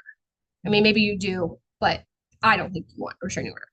So that is really a very fine line. And that's where people lose it, because they'll say, oh, I called her today. She didn't answer. Okay, great. Did you call her tomorrow? Well, I'm going to wait a few days. Okay, that's fine. But then guess what? While you're waiting a few days, I'm calling her. Another agent's going to call her. And the next day, while you waiting those 3 days, her sign's in the yard now. So it's kind of a really fine line, and there's really no right or wrong answer. Here's what they told us to do. My first class, they told us to go on to a car dealership and to inquire about a car online. Just inquire about it online. They said, see how many times that salesman calls you. But that's what they said. That's what this should be like. Because think about the flip side of it. If you were a client and you clicked, I want information on this house, okay? And it takes you 3 days to call them. They're done. Like, they've either already found a new agent or they've already got the information they need. You know what I mean? So it's like when that lead first comes in, I would totally do it immediately. And then 2, it's really going to be on the conversation. If the conversation goes like me and Mary says, yeah, I'm thinking about selling my house, but I'm not going to be ready for 6 months. Okay, that's great. 6 months is perfect. Would there be a better time maybe that I could come out before the 6 months to just take a look and see what you got? I'm available Tuesday at 3. Would that work for you? You know what I mean? So now I'm getting in front of her. So now that lead follow-up is not quite as awkward, because now I'm in front of her. And now I can follow up and be like, hey, did you have any questions? I was out there on Tuesday. Did you have any questions about what we went over? So I have a reason to call. And I think it goes back to the second question. If you have a reason to call, no one is going to care that you called them. If you have a reason. And you can always find a reason. Always find a reason. You know what I mean? I know you said 6 months, but you know what I came across? I was just in a meeting today, and one of our agents has a buyer that's looking exactly what you got. Can I come out and take a look at it? That ain't all true. But I'm sure someone in here does have a buyer for it, and we can find it. But you see what I'm saying? But you're not lying. It's not lying. It's stretching the truth. But you do. And how do you know if you don't? How do you know if you have a buyer for it if you can't come out and look at it? That's what I'm saying. So it's like there's always a reason to make yourself have a reason to call. Okay, so this is going to talk about those touches. Your calls cost you nothing. Your birthday cards, your market reports, those may cost a little bit of money. Your direct mail may cost some money, and some events may cost some money. So that's kind of what it's looking at. If you aren't working with a big budget, call more, text more. See what I'm saying? Not everybody can throw an event, but look at their event. Organize a neighborhood park cleanup. What's that going to cost? Garbage bags, maybe some lemonade and some snacks or something. But okay, so what? You know what I mean? Yep. So what I want you guys to do, we don't have to do it right now, but I want you to take this a step farther and think about some things on each one of these sections. Like, have a reason once a quarter. If you're calling these people once a quarter, first quarter, really good thing you call them about. Maybe they just bought the year before, okay? First quarter, our first quarters, when we reach out to people, we reach out to the people that bought in 2024, and we say, hey, have you filed your taxes yet? Nope. Okay. Let us know when you get ready because you may need a signed copy of that Alta, and a lot of people don't have that. Okay. So by us reaching out, we reached out to a client just a couple days ago and said, hey, you guys filed your taxes. We know you sold that investment property, da da da da. And she goes, oh my God. She goes, our CPA has been on me about getting that. She goes, I've been meaning to text you. Can you send it to me? I said, yep. And then boom, it was in her email. 2 days later, she texted me back and she said, hey, thanks for helping us with that. She said we were able to get our taxes filed the next day. And I said, perfect. But find a, huh? Oh, okay. So when you close, it's almost like your receipt for closing. Everybody that's a party of the closing will walk away with called a signed Alta or a HUD statement. They call them different things, okay? What that is it shows where every penny went in the transaction. It shows this is how much the house did, this who paid for this is how much this was, this is how much you got paid, I got paid, this is all. And then it shows at the bottom how much you as a seller walked away with and how much you as a buyer brought to the table and all that. So if you've sold your house, a lot of times you'll need that for tax purposes because they'll need to determine, do you have to pay capital gains on that $127,000 that you had put into your account. So it's just a paper trail to show where that $127,000 went into your account for your taxes. But again, we closed 31 transactions last year in 24. So that's 31 conversations that I could have in my first quarter without even having to think about anything. Okay. So there's your first quarter conversation. What I want you to do is I want you to think about some things. What is something you call about second quarter, third quarter, fourth quarter? And it can be the same. It can be the same for all your clients. It doesn't matter. They're not talking to each other. And if they are, who cares? That just shows consistency. You know what I mean?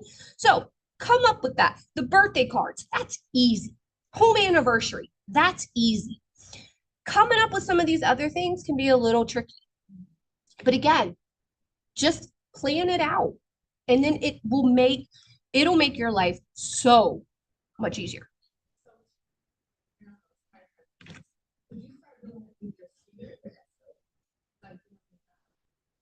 Yeah, that's what you want. That's where you want to start it with. You want to start it with your sphere because those are the people that already know, like, and trust you. So we're talking about leads. So when they say lead, a lead can be two different things. You have a lead and a contact. Okay. Contacts are people that you already know and love. A lead is someone you put an ad out and they come in and we have to nurture them. So the way you're going to nurture a lead versus a contact are a little different. Okay. So my contacts are getting the more personal touches. My leads are literally getting an email that says, hey, the area that you're looking in, these are the houses for sale. They may get a couple other touches, but they're not at, I don't focus on my leads conversions as much as I love on my database. The majority of my business comes from my sphere or past or current client referrals. So I don't lead generate like I should. I rely on my 170 people to send me business. And so far, I've been blessed to be able to survive on that.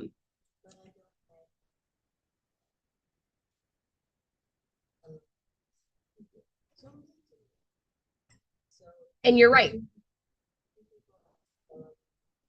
Mhm.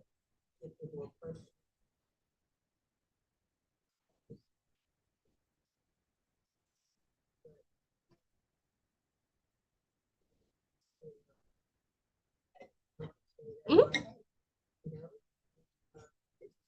Yep. Yep. Mhm. Yep. Yep. And I'm not really sharing stuff like that with my sphere. You know what I mean? So, I mean, not that you couldn't, but that's not really the stuff I'm spending with my sphere, you know? So like, let's see, I got in the business in 2017. My first year in the business, I closed 12 transactions. Okay. So let's say I didn't have anybody in my sphere. That's 12 people that I just added to my sphere because of those transactions. So now my first event might only be 2 or 3 people, but that's okay. You know, like the first year we did pies, we didn't get that many, you know? Um, but again, you got to start somewhere. And right now, adding people to your database, that's where I lack. I really need to start adding more people to my database. I have a really bad time of not adding you into my database until you tell me you want to work with me. That's really bad for me. Um, Calling for sale by owners, calling expireds, getting their information into the database. That's really what you want to do is feed this database. The more people you have in your database, the more people that you are touching, the more business you're going to do. What time is this over? 11 or 11:30? Okay. I couldn't remember.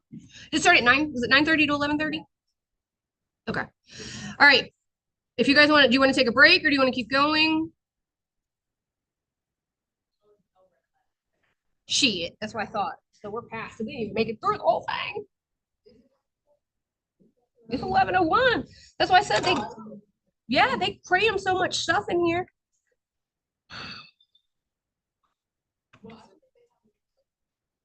Listen, I'm cool to go. If you guys want me to keep going, I'm fine.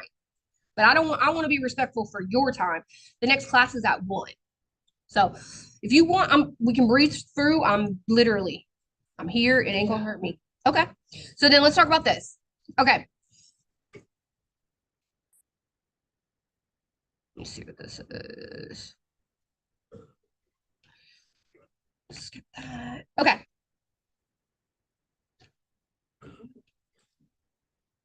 All right. Post lead.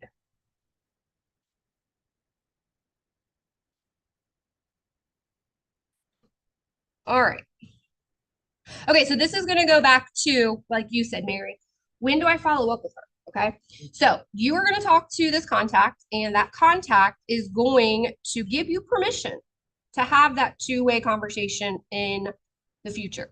Okay, so this is, have you ever heard of a funnel? This is what's called a lead funnel. Okay, this is the way it should work. This is your database. Okay, so this is coming. You have your lead captures. Let's say you ran an ad. Okay. That's what this is. Your ad on Facebook. Okay.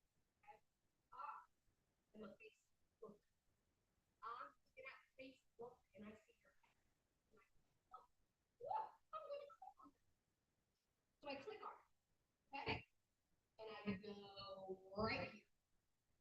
Okay? Here, I go. So this lead, this is where you're gonna form those relationships. This is where you're gonna get those people to like. Okay? You nurture them here with that 19. Once you connected with them, and they've either raised their hand and said, yes, I like going. That's when they come into the conversation. Because they've said, yep, I like this, I like you, I like where this relationship is going. Now they're a contact. Now, these contacts, this is where you really, like I said, this is where people don't fall. You already have this relationship, okay? Now I think, man, boom, Erica likes me, she trusts me, guess what? She gonna call me, and she's ready to sell that house. You know what happens, Erica? You like me, we best, okay? Well, what happens is, from the time here, into the time that you actually make a move,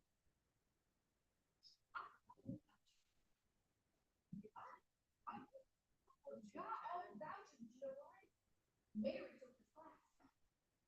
Mary said, girl, we gonna go get dinner, we gonna do all the things. She's whining and dining. Okay?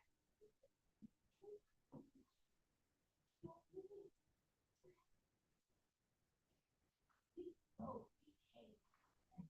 very good. Okay? But she's whining and dining, guess what? She gonna get that listing. I ain't getting it.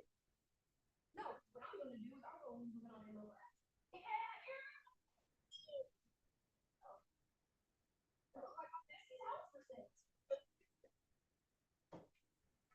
But it's true. But it's true. And then I'm gonna call you. What happened? You took me out behind you.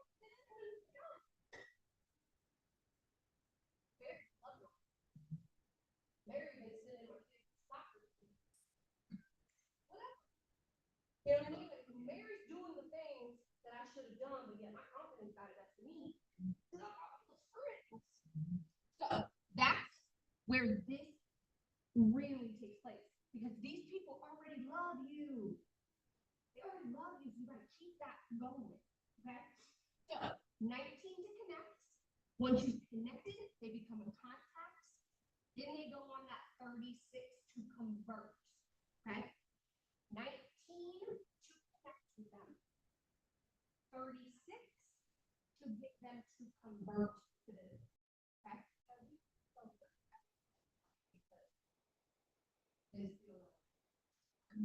Just keep them in that 19 touch over and over again until they say no. It's basically like fishing. Okay? You got these leads. You're gonna put your little bait in there. Okay? You're gonna dance your bait around. Okay? One of them fish bite that hook. That's when you move them over. Okay? You're really just fishing right now to hook them to get them into that 36. Because the 36 is really what's going to get you the business. The 19 is just going to help you connect with them and get them to think about this. You're getting them to like and know you. This is that dating today where we're going to order half of it. But once you get them over here, that's when you're going to be partnering. Like seriously, it sounds silly, but it's the truth. It is so the truth. Because if I fart in front of these people right now, they're going to go, that's her. Over here, are you kidding? No, I'm still singing and dancing. Okay? So the goal is to get them from here to here, and then here. And this is where you're going to interact on them based on what their needs are. So now you're hooked. I've got you converted. This is where I'm servicing asking you to make sure your inspection was done on time, your appraisal gets done. That's that. And it- Hmm? Yep. Yep. And then look, here's what happens. Once you're done, guess where they go? They go right back into contacts. Okay? Because even after they have transacted, we need them back in our contracts because we need the referral. So, you transact with me, now I'm putting you back in here, and I'm still touching you 36 times. Okay? And then you're gonna live here for forever. Once you grow this, once you grow this big enough. What I've done. You know that.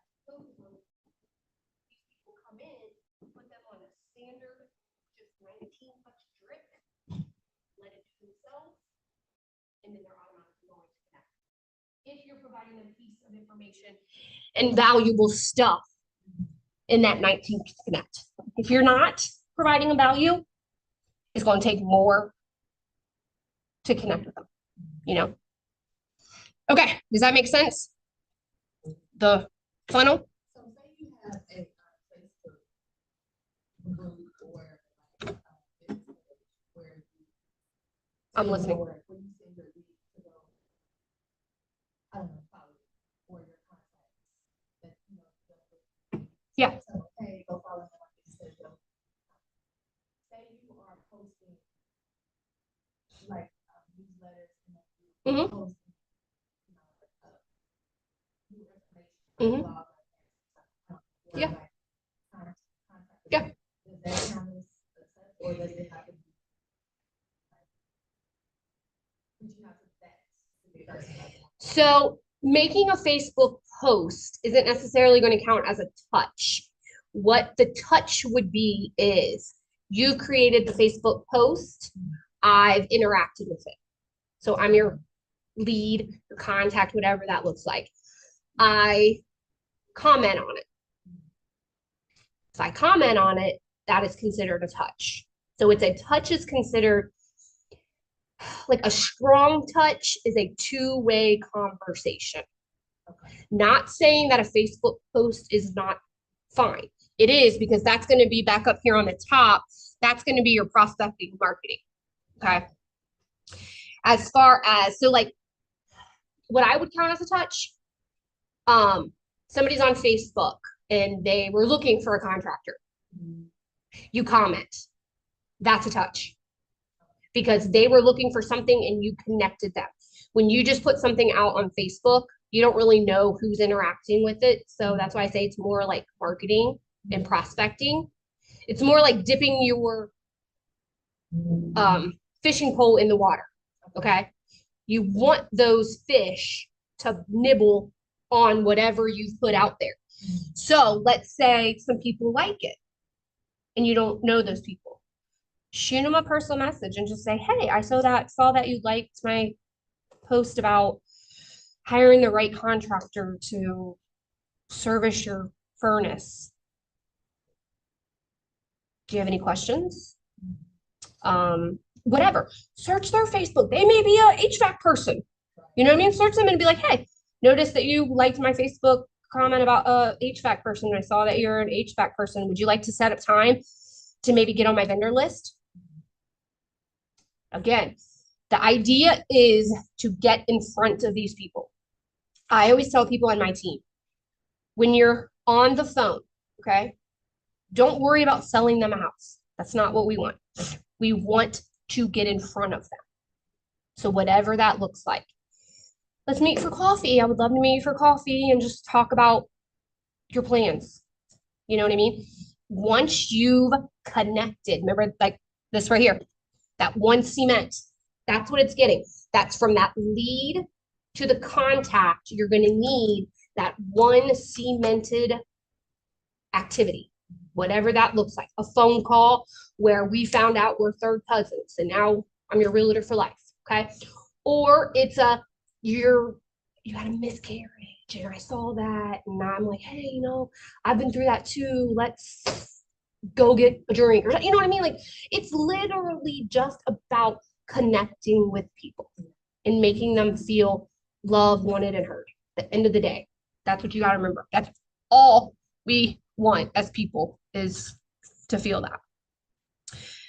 Okay, so this one to submit, this is where that lead opens the door for you and says, hey, we can now have that two-way conversation. Okay, so this is where you want to move them from the lead. You want to cement them into the contact. So I was going to ask you, what do you think the point of the cement is? But I just literally told you. Think about it. We're cementing it. We're putting it in cement. We're basically saying, you're mine. I've got you in my database. And now you're not going anywhere. Okay. And again, this one cement can look totally different. It may be you got a bunch of people in your contacts that you don't know. Have a party. Get them out there and see if you can get to know them. Because that one event may cement them for life. Like, I didn't know this lady, dude. She invited me to her party.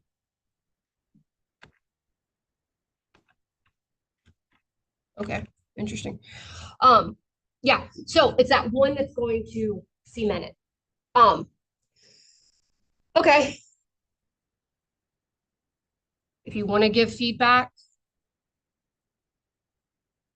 Oh, could you do that? Could you scan that QR code? Because I'm actually thinking about becoming a faculty member to teach classes, and I have to have so many 5-star reviews to get it. So if you could do that and then type in the event, my name is Michelle Parsley. Okay, well, that helps me because it'll add to my repertoire. Okay, I don't know why this slide's in here, but it is what it is. So Keller Williams Cares. You guys know what that is? One of the things that we do to stand out in our business is we tell everyone that a portion of our commission goes to a charity. Well, we're not lying because we give a portion of our commission to KW Cares and KW Next Gen. So when you close a transaction in Command, it'll give you an opportunity to give money towards these two. If our client does not have a charity that's near and dear to their heart, we just give that amount to these charities. That's been one of the things that's kind of helped us stand out, is just letting people know, like, we give back to the community. Every portion of our commission, not every portion, a percent of every commission that we earn goes back to some sort of charity. Most of the time, it's KW Gen, Next Gen, or KW Cares.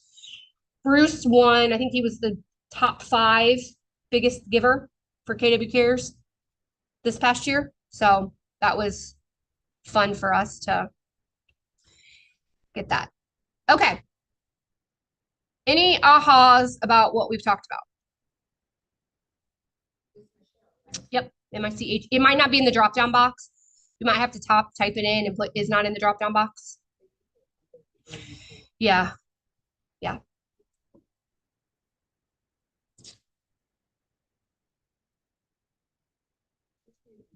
I don't know. I don't think so.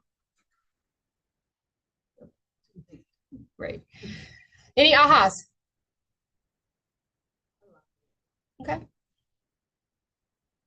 What are you going to do? What's the first thing that you think you're going to do?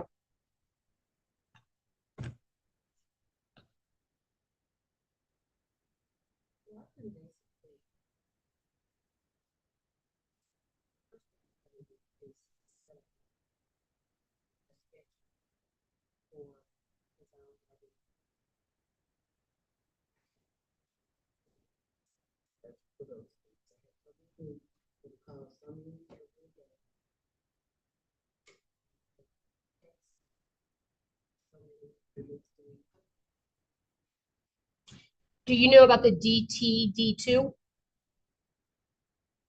Do the database twice. Do you know about that? No, DTD2. It's twice a year. So what you do is it's a system that Gary Keller has come up with, and he puts the alphabet into certain groups. So for instance, this week, D, T, DTD2 2025. Okay, so for this week, this is the DTD2 schedule. So what it does is it breaks it down the year. And you think this week is March 10th. So you should be people with the last name PM with the last name X. And then what happens is, again, here,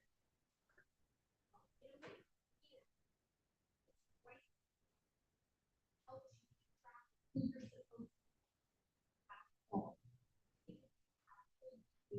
you're supposed to call. Like, for instance, I'll look this up and say, oh, I gotta call my team. Okay? So then when I do that, right here, man,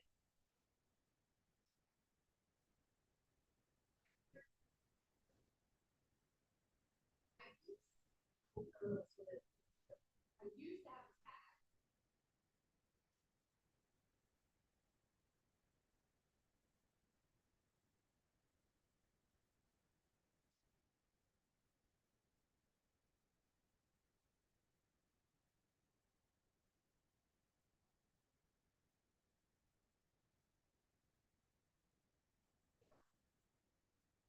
So what I'm doing is, search my people.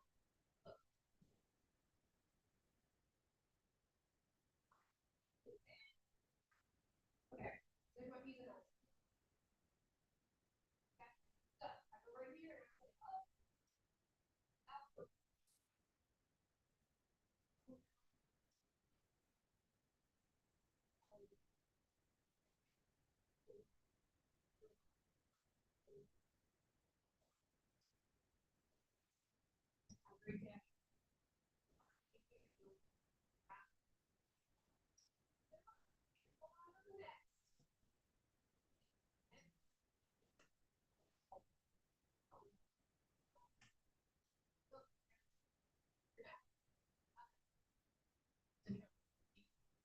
DTD2.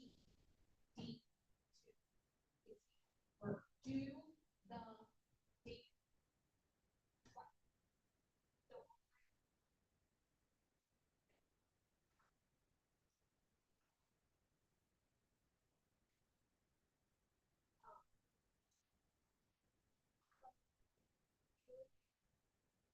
So and then you know no. When you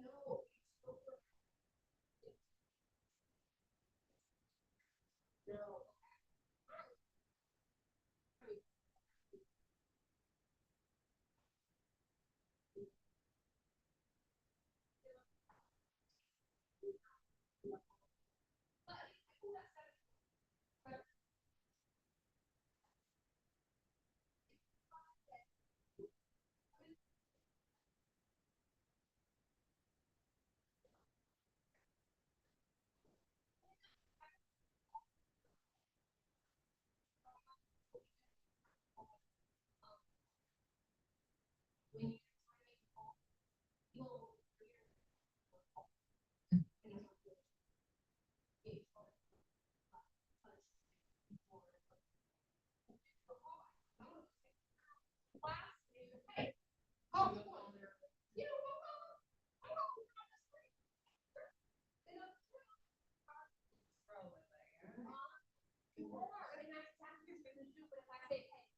go on your feet now.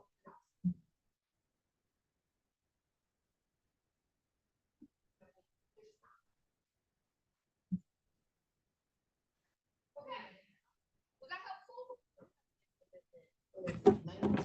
The 19 to connect. It used to be called 8x8 is what it was called. So they've changed it to 19 to connect. Fun fact. Once you get into command, there's a section in there called smart plans. Go into the smart plan library. Type in 19 to connect. See what comes up. Because what people have done is, if I have a great smart plan that I've created, I can publish it to the library. And that means you as a Keller Williams agent has access to it. You would copy it into your smart plans and then go in and edit it for you in your situation. So like some of them are in Florida, some of these people. You can't use the same verbiage in Florida as we can here. Huh? One of them says, hey, let's have coffee. Yeah, So, yeah. Right. Or you're gonna get one that says, hey, it's a great day to go to the beach. Oh. Oh, okay, thanks for that. So again, go in, they're not gonna be just plug and play. You're gonna have to go in and make some changes. But that's where I got my pie smart plan. I literally went in there and I said, who's got one? I found one that I liked, and then I went in and tweaked it, added, took some stuff out that I didn't want, added some stuff that I did, and now it's mine. You know what I mean? Don't work harder, work smarter. Go in and get something that someone else has already fumbled through and figured it out. And so you assign contact with every contact. Yes. So your leads are going to be assigned to that 19 to connect. Mhm. And then the people that are your contacts, those people that love and know you already, those are going to be on the 36 to convert Okay. because you've already connected with your contacts. Right. And that's the way I remember. Contacts connected. Leads love on. That's kind of the way I remember my leads I have to love on. My contacts, I've already connected with them. They already love me. So now I'm just providing them with value to continue to love me.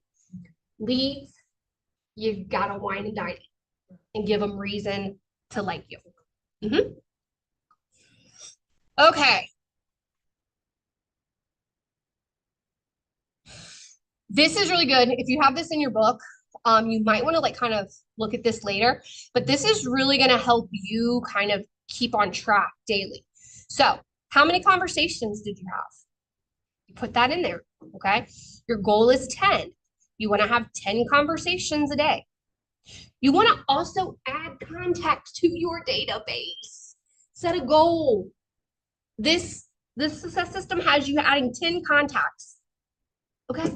I don't care. This is technically, I think, a day. You ain't got to add 10 a day. I don't care. Add 10 a week. Okay? 10 handwritten notes. Handwritten notes go so far. That's why I handwrite my birthday cards and stuff like that, because that takes the place of a handwritten note. I'm not really going to sit down and write someone a letter. It's a little antiquated. So that's why I keep my birthday cards blank so I can write in them and that.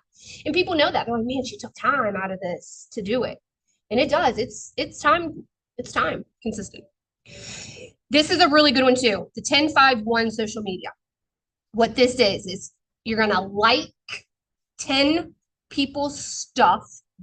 You're gonna comment on 5 of them. And ideally you should post on 1 of them. I can still see you guys, even though you're making 0 eye contact with me, I can still see you. Not gonna lie, don't really know what enrichments are.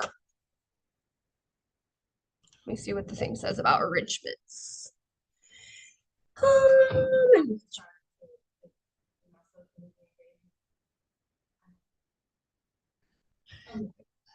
That's easy for me.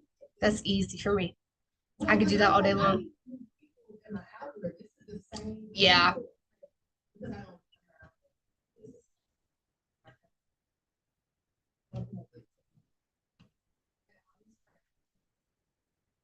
Mm-hmm. Yep. So enrichments are just other things that you do to make your job or your whatever more enrichment. Okay, this one's cool. I engage every conversation in the spirit of contribution, and people are happy to be in a relationship with me. So this is kind of like an affirmation for you to say. What I do when we knock on doors, one of the things that my husband and I say, we say, they're home and they're happy. They're home and they're happy.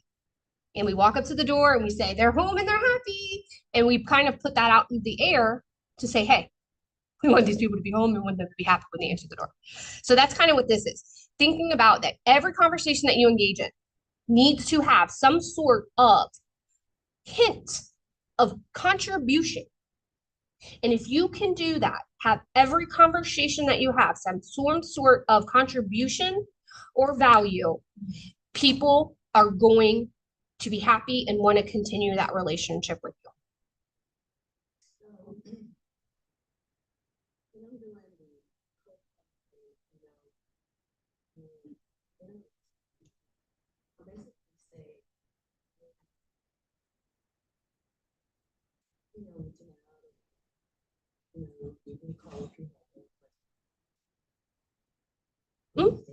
Mhm.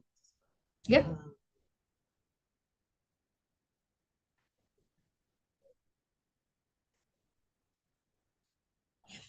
It is, but it's a broad contribution. If you can narrow it down to a specific thing. So, like, who are these people that you're cold calling? Where are you getting their information? Like, are you circle prospecting? How are you getting their information? Okay, and how was that list produced? Oh. Was it they a went- circle prospecting? Did they went find to someone's our listing? website. They went to one of our websites. And, I guess they were searching. Okay. So they, they're thinking about buying a house, or maybe they just want to see what's out there, whatever. And they go to the website. Okay. And they go, "Oh, let's get this money." But they have to put it. Okay. On the website, put in, have any questions, give me a call. Mhm. I'm more than happy to answer. Is there a way that you could see what specific property they were looking at?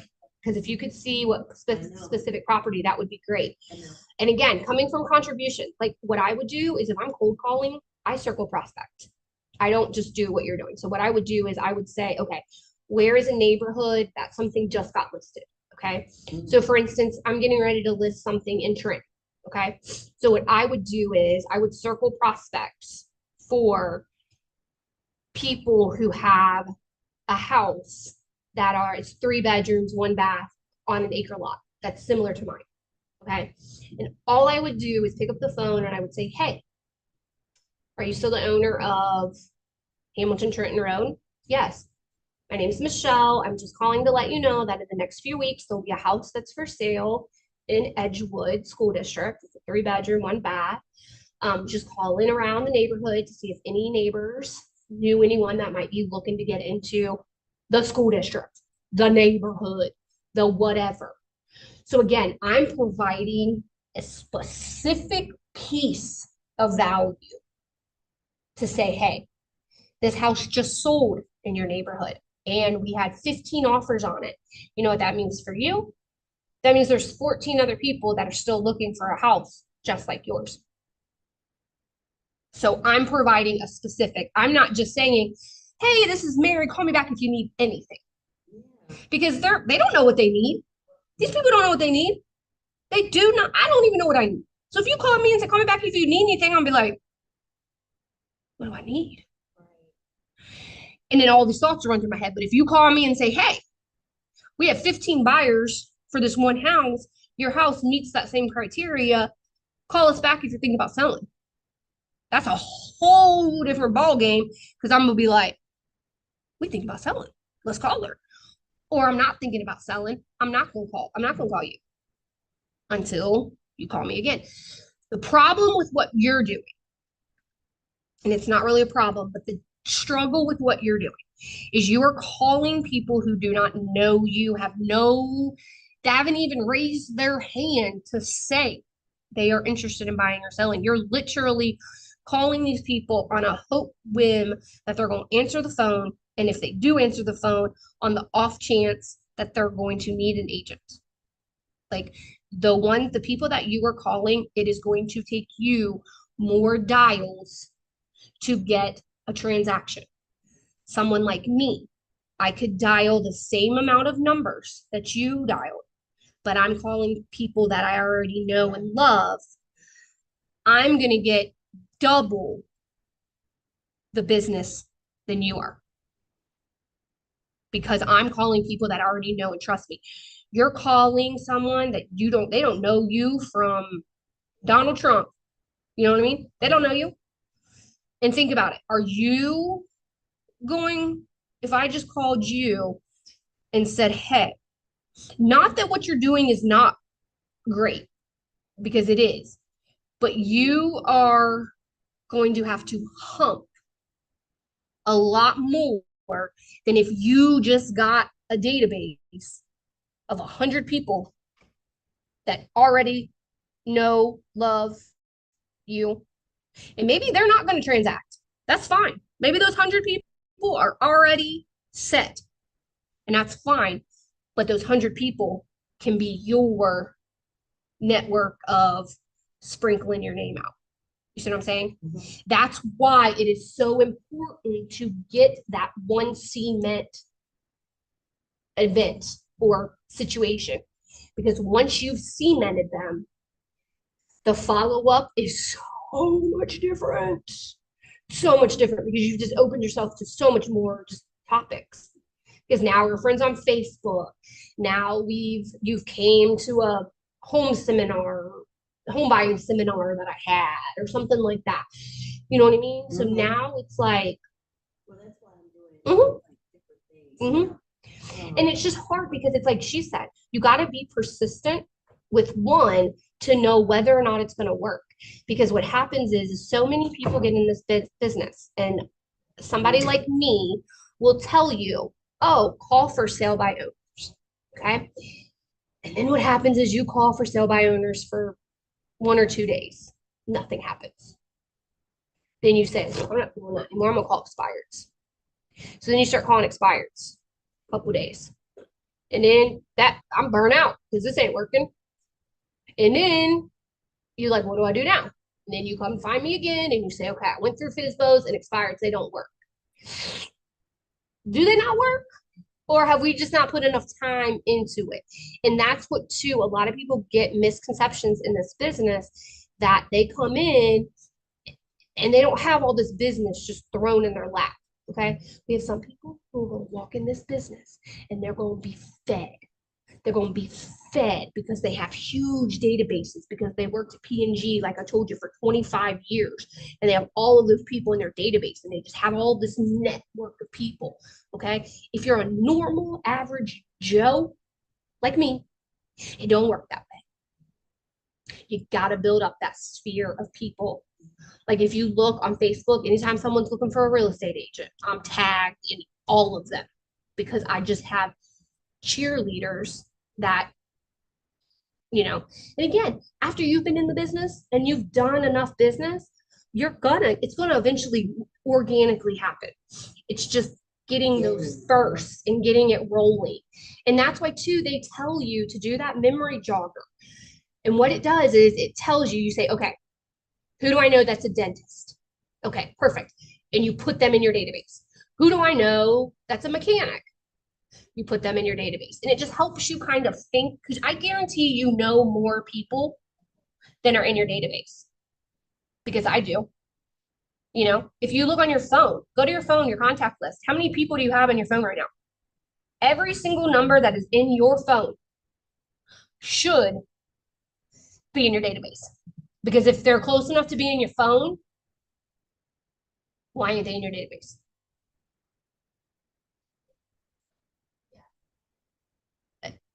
Look, and listen, this is a do as I say, not as I do kind of thing. Because I'm the same. I just sat here and told you. I don't put you in my database until I feel like you're ready to transact. That's dumb. That's dumb because I'm missing out on so much business, and I'm blessed because the business that we do get organically is enough to survive and be a top producer. But imagine if I did what I was supposed to do on a regular basis. I could probably be a Peter Chabris. You know what I mean? Maybe not. But my point is they talk about how this is simple and not easy because it's not easy. If it was easy, we wouldn't have 70% of agents didn't even close one deal last year. That's nationwide. That's nationwide. That 70% of licensed agents did not close one transaction. I think I want to say it was 80% didn't close one, 70%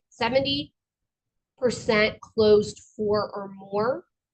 I want to say less than 10% closed more than like 20 or 30. And that's to me, I don't know how people can survive on that. You know what I mean? Because to be honest, we got to close two a month to pay our bills. And it's like, that's why I don't know how some people are able to do this, And it again, it is so simple. It is so simple. It's going out and talking to people. And that's it. It's it. And hitting them with a, hey, don't forget I'm a real estate agent. Hey, I'm having a party. Hey, you know what I mean?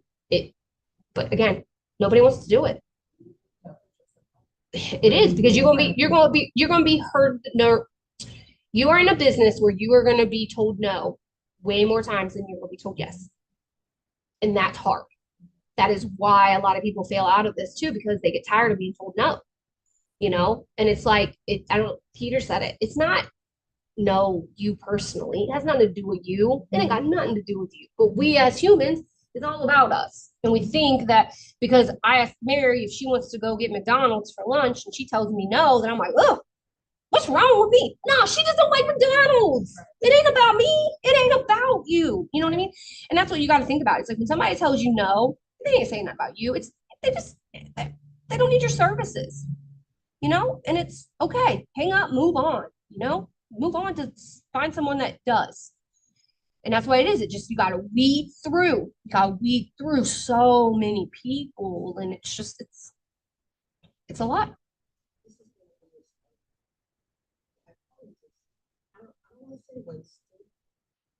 It happens.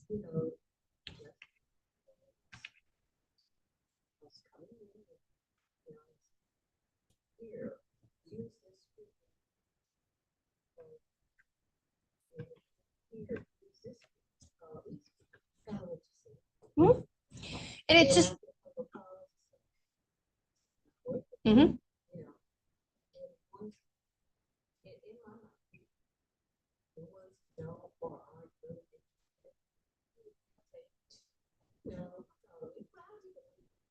Mhm. Yep. Move on.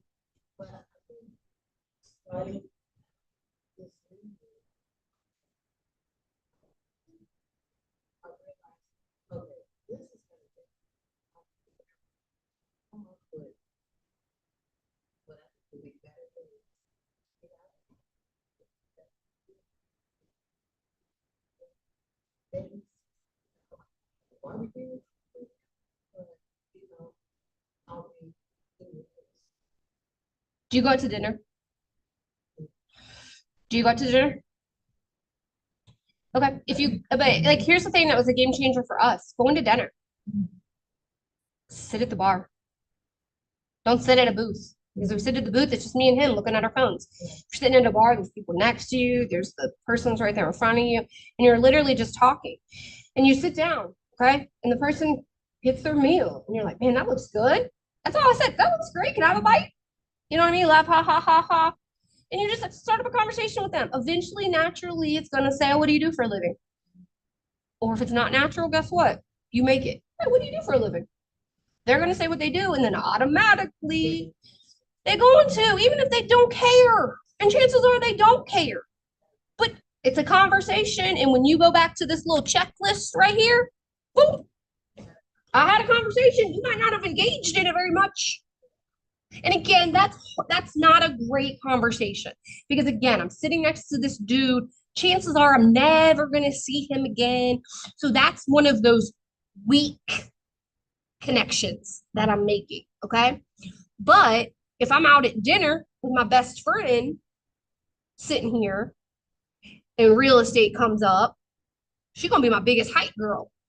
She's going to be like, man, she sold my house $10,000 over asking. Girl, you live in an apartment. It don't matter. She sold my, you know what I'm saying? She's my cheerleader. And then it's just gonna help. That's why I say if you can build your business on the people that already love you, it's a little easier on your mental health.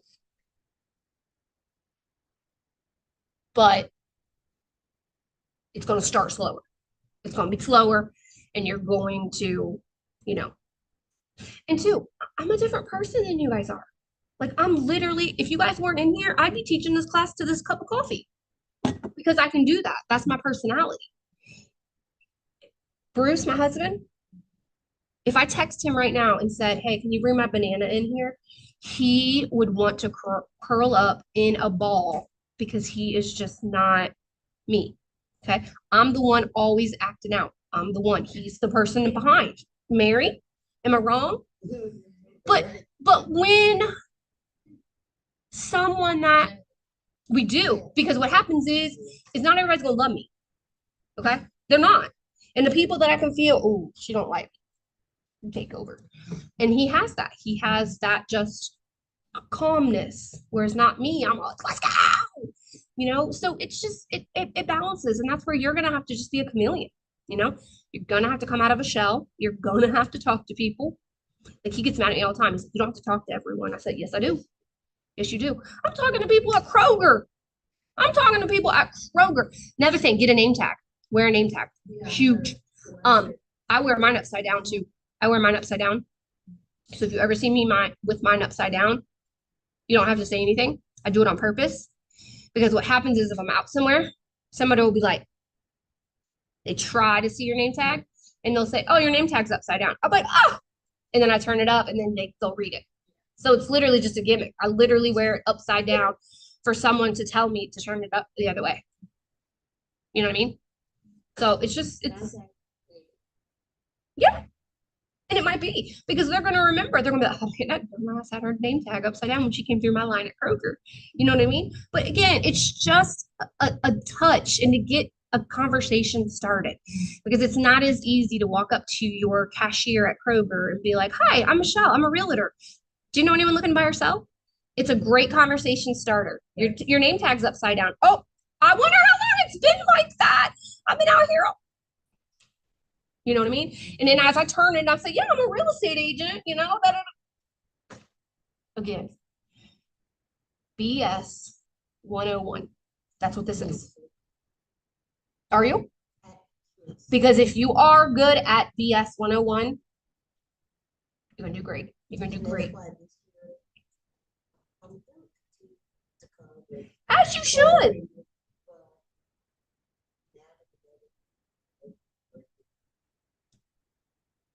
Mm-hmm. And two, these people that you're calling, okay? Now, let's say you called them and you've had a great conversation with them. Next week, you know what you do? Knock on their door and just say, I was in the area and whatever. Just wanted to introduce myself. We've had a conversation on the phone. It's been great. I just want to introduce myself and bring something. Bring a pop by, a something, you know what I mean? A something of value. Right now, St. Patrick's Day, what we did was we got little dollar scratch offs. You know what I mean? You can spend $5 to go and get $5 scratch off and just say, hey, hope you're lucky. Just wanted to drop off a little gift for our great conversation that we had. Great. And again, if they don't ever call you, so what? You still did what you're supposed to do. And it is because it's practice for the next one. And that's what I tell people too. When you're calling these people, it's practice. Just remember if it's just practice, you're gonna get better. And yeah, and I just bullshit. I literally bullshit. Like I said, I might not have a clue what I'm talking about, but you'll never know. You'll never know until we become really, really, really close in the conversation and then the transaction. I might come back to you and be like, remember that time you asked me for da-da-da-da? Yeah. I didn't have a clue what I was doing. You know what I mean? But by then they don't care because you've already solved their problem. You know what I mean? And just, like I said, just be honest with these people. It all goes back to how you would want. If you were buying a house or selling a house, what would you want?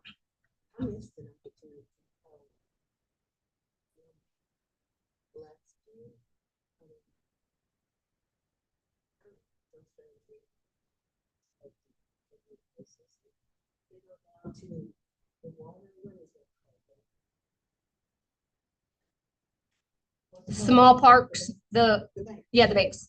And, you know, they're running with.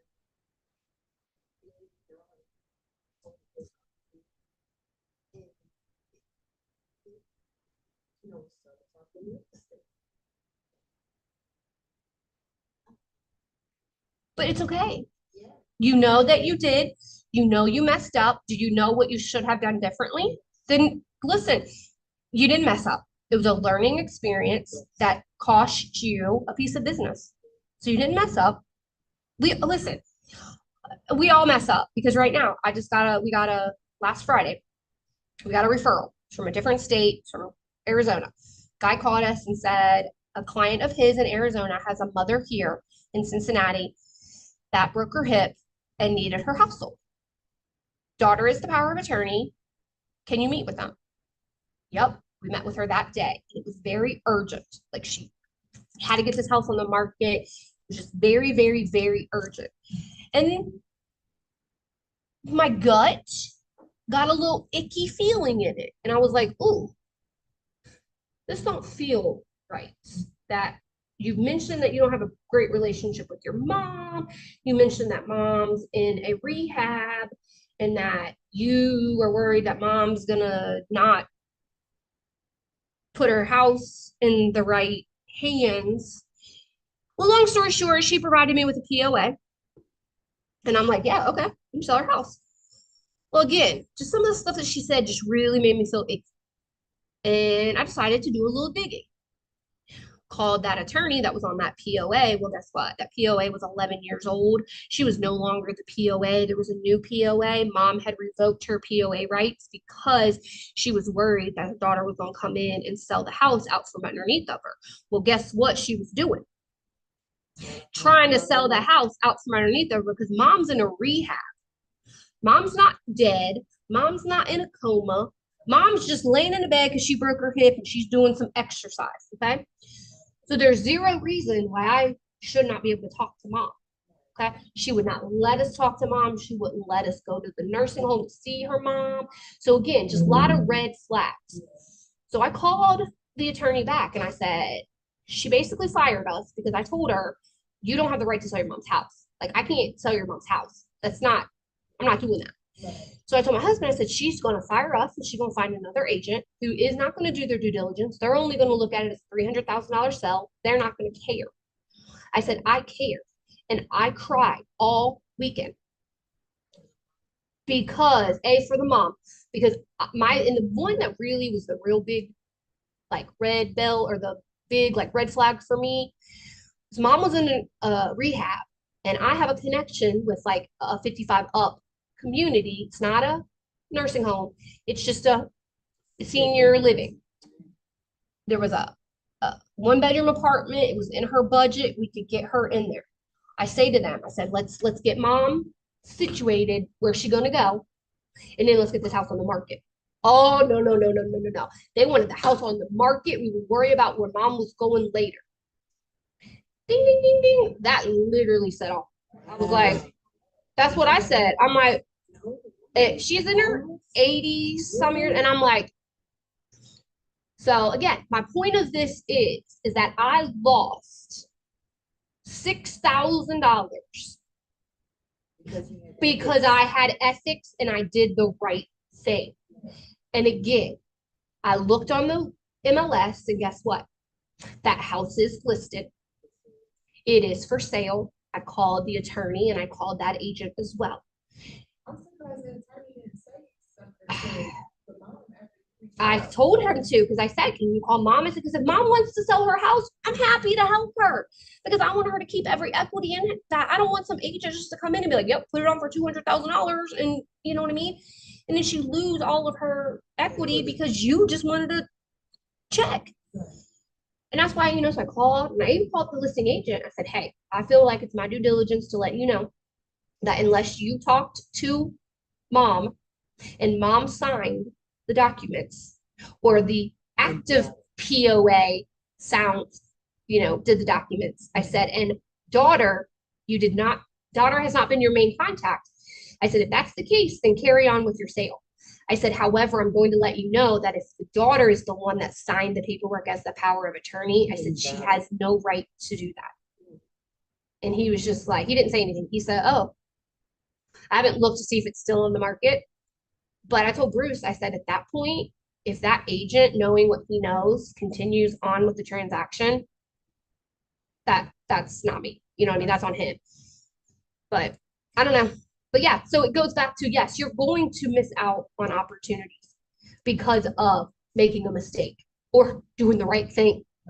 But it's going to come back. It's going to come back to you because you're going to go back down there. Your grandkids are going to bring you back down there, and there's going to be someone else, and you're going to be like, oh, I've been here before. Let me do something different, you know? And again, it's literally, it goes back to just staying in front of these people and letting them know that you are a real estate agent. All right. Well, that was so for real, all of it. Any questions? I know we went way over. Good. I'm glad you thought so. Because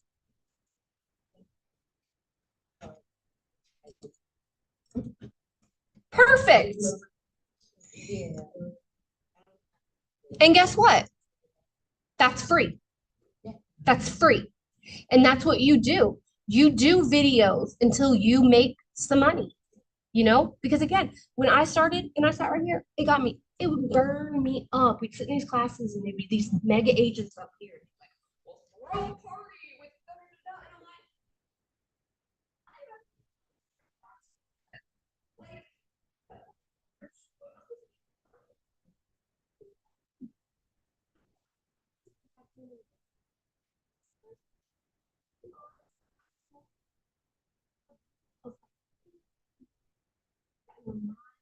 VIC.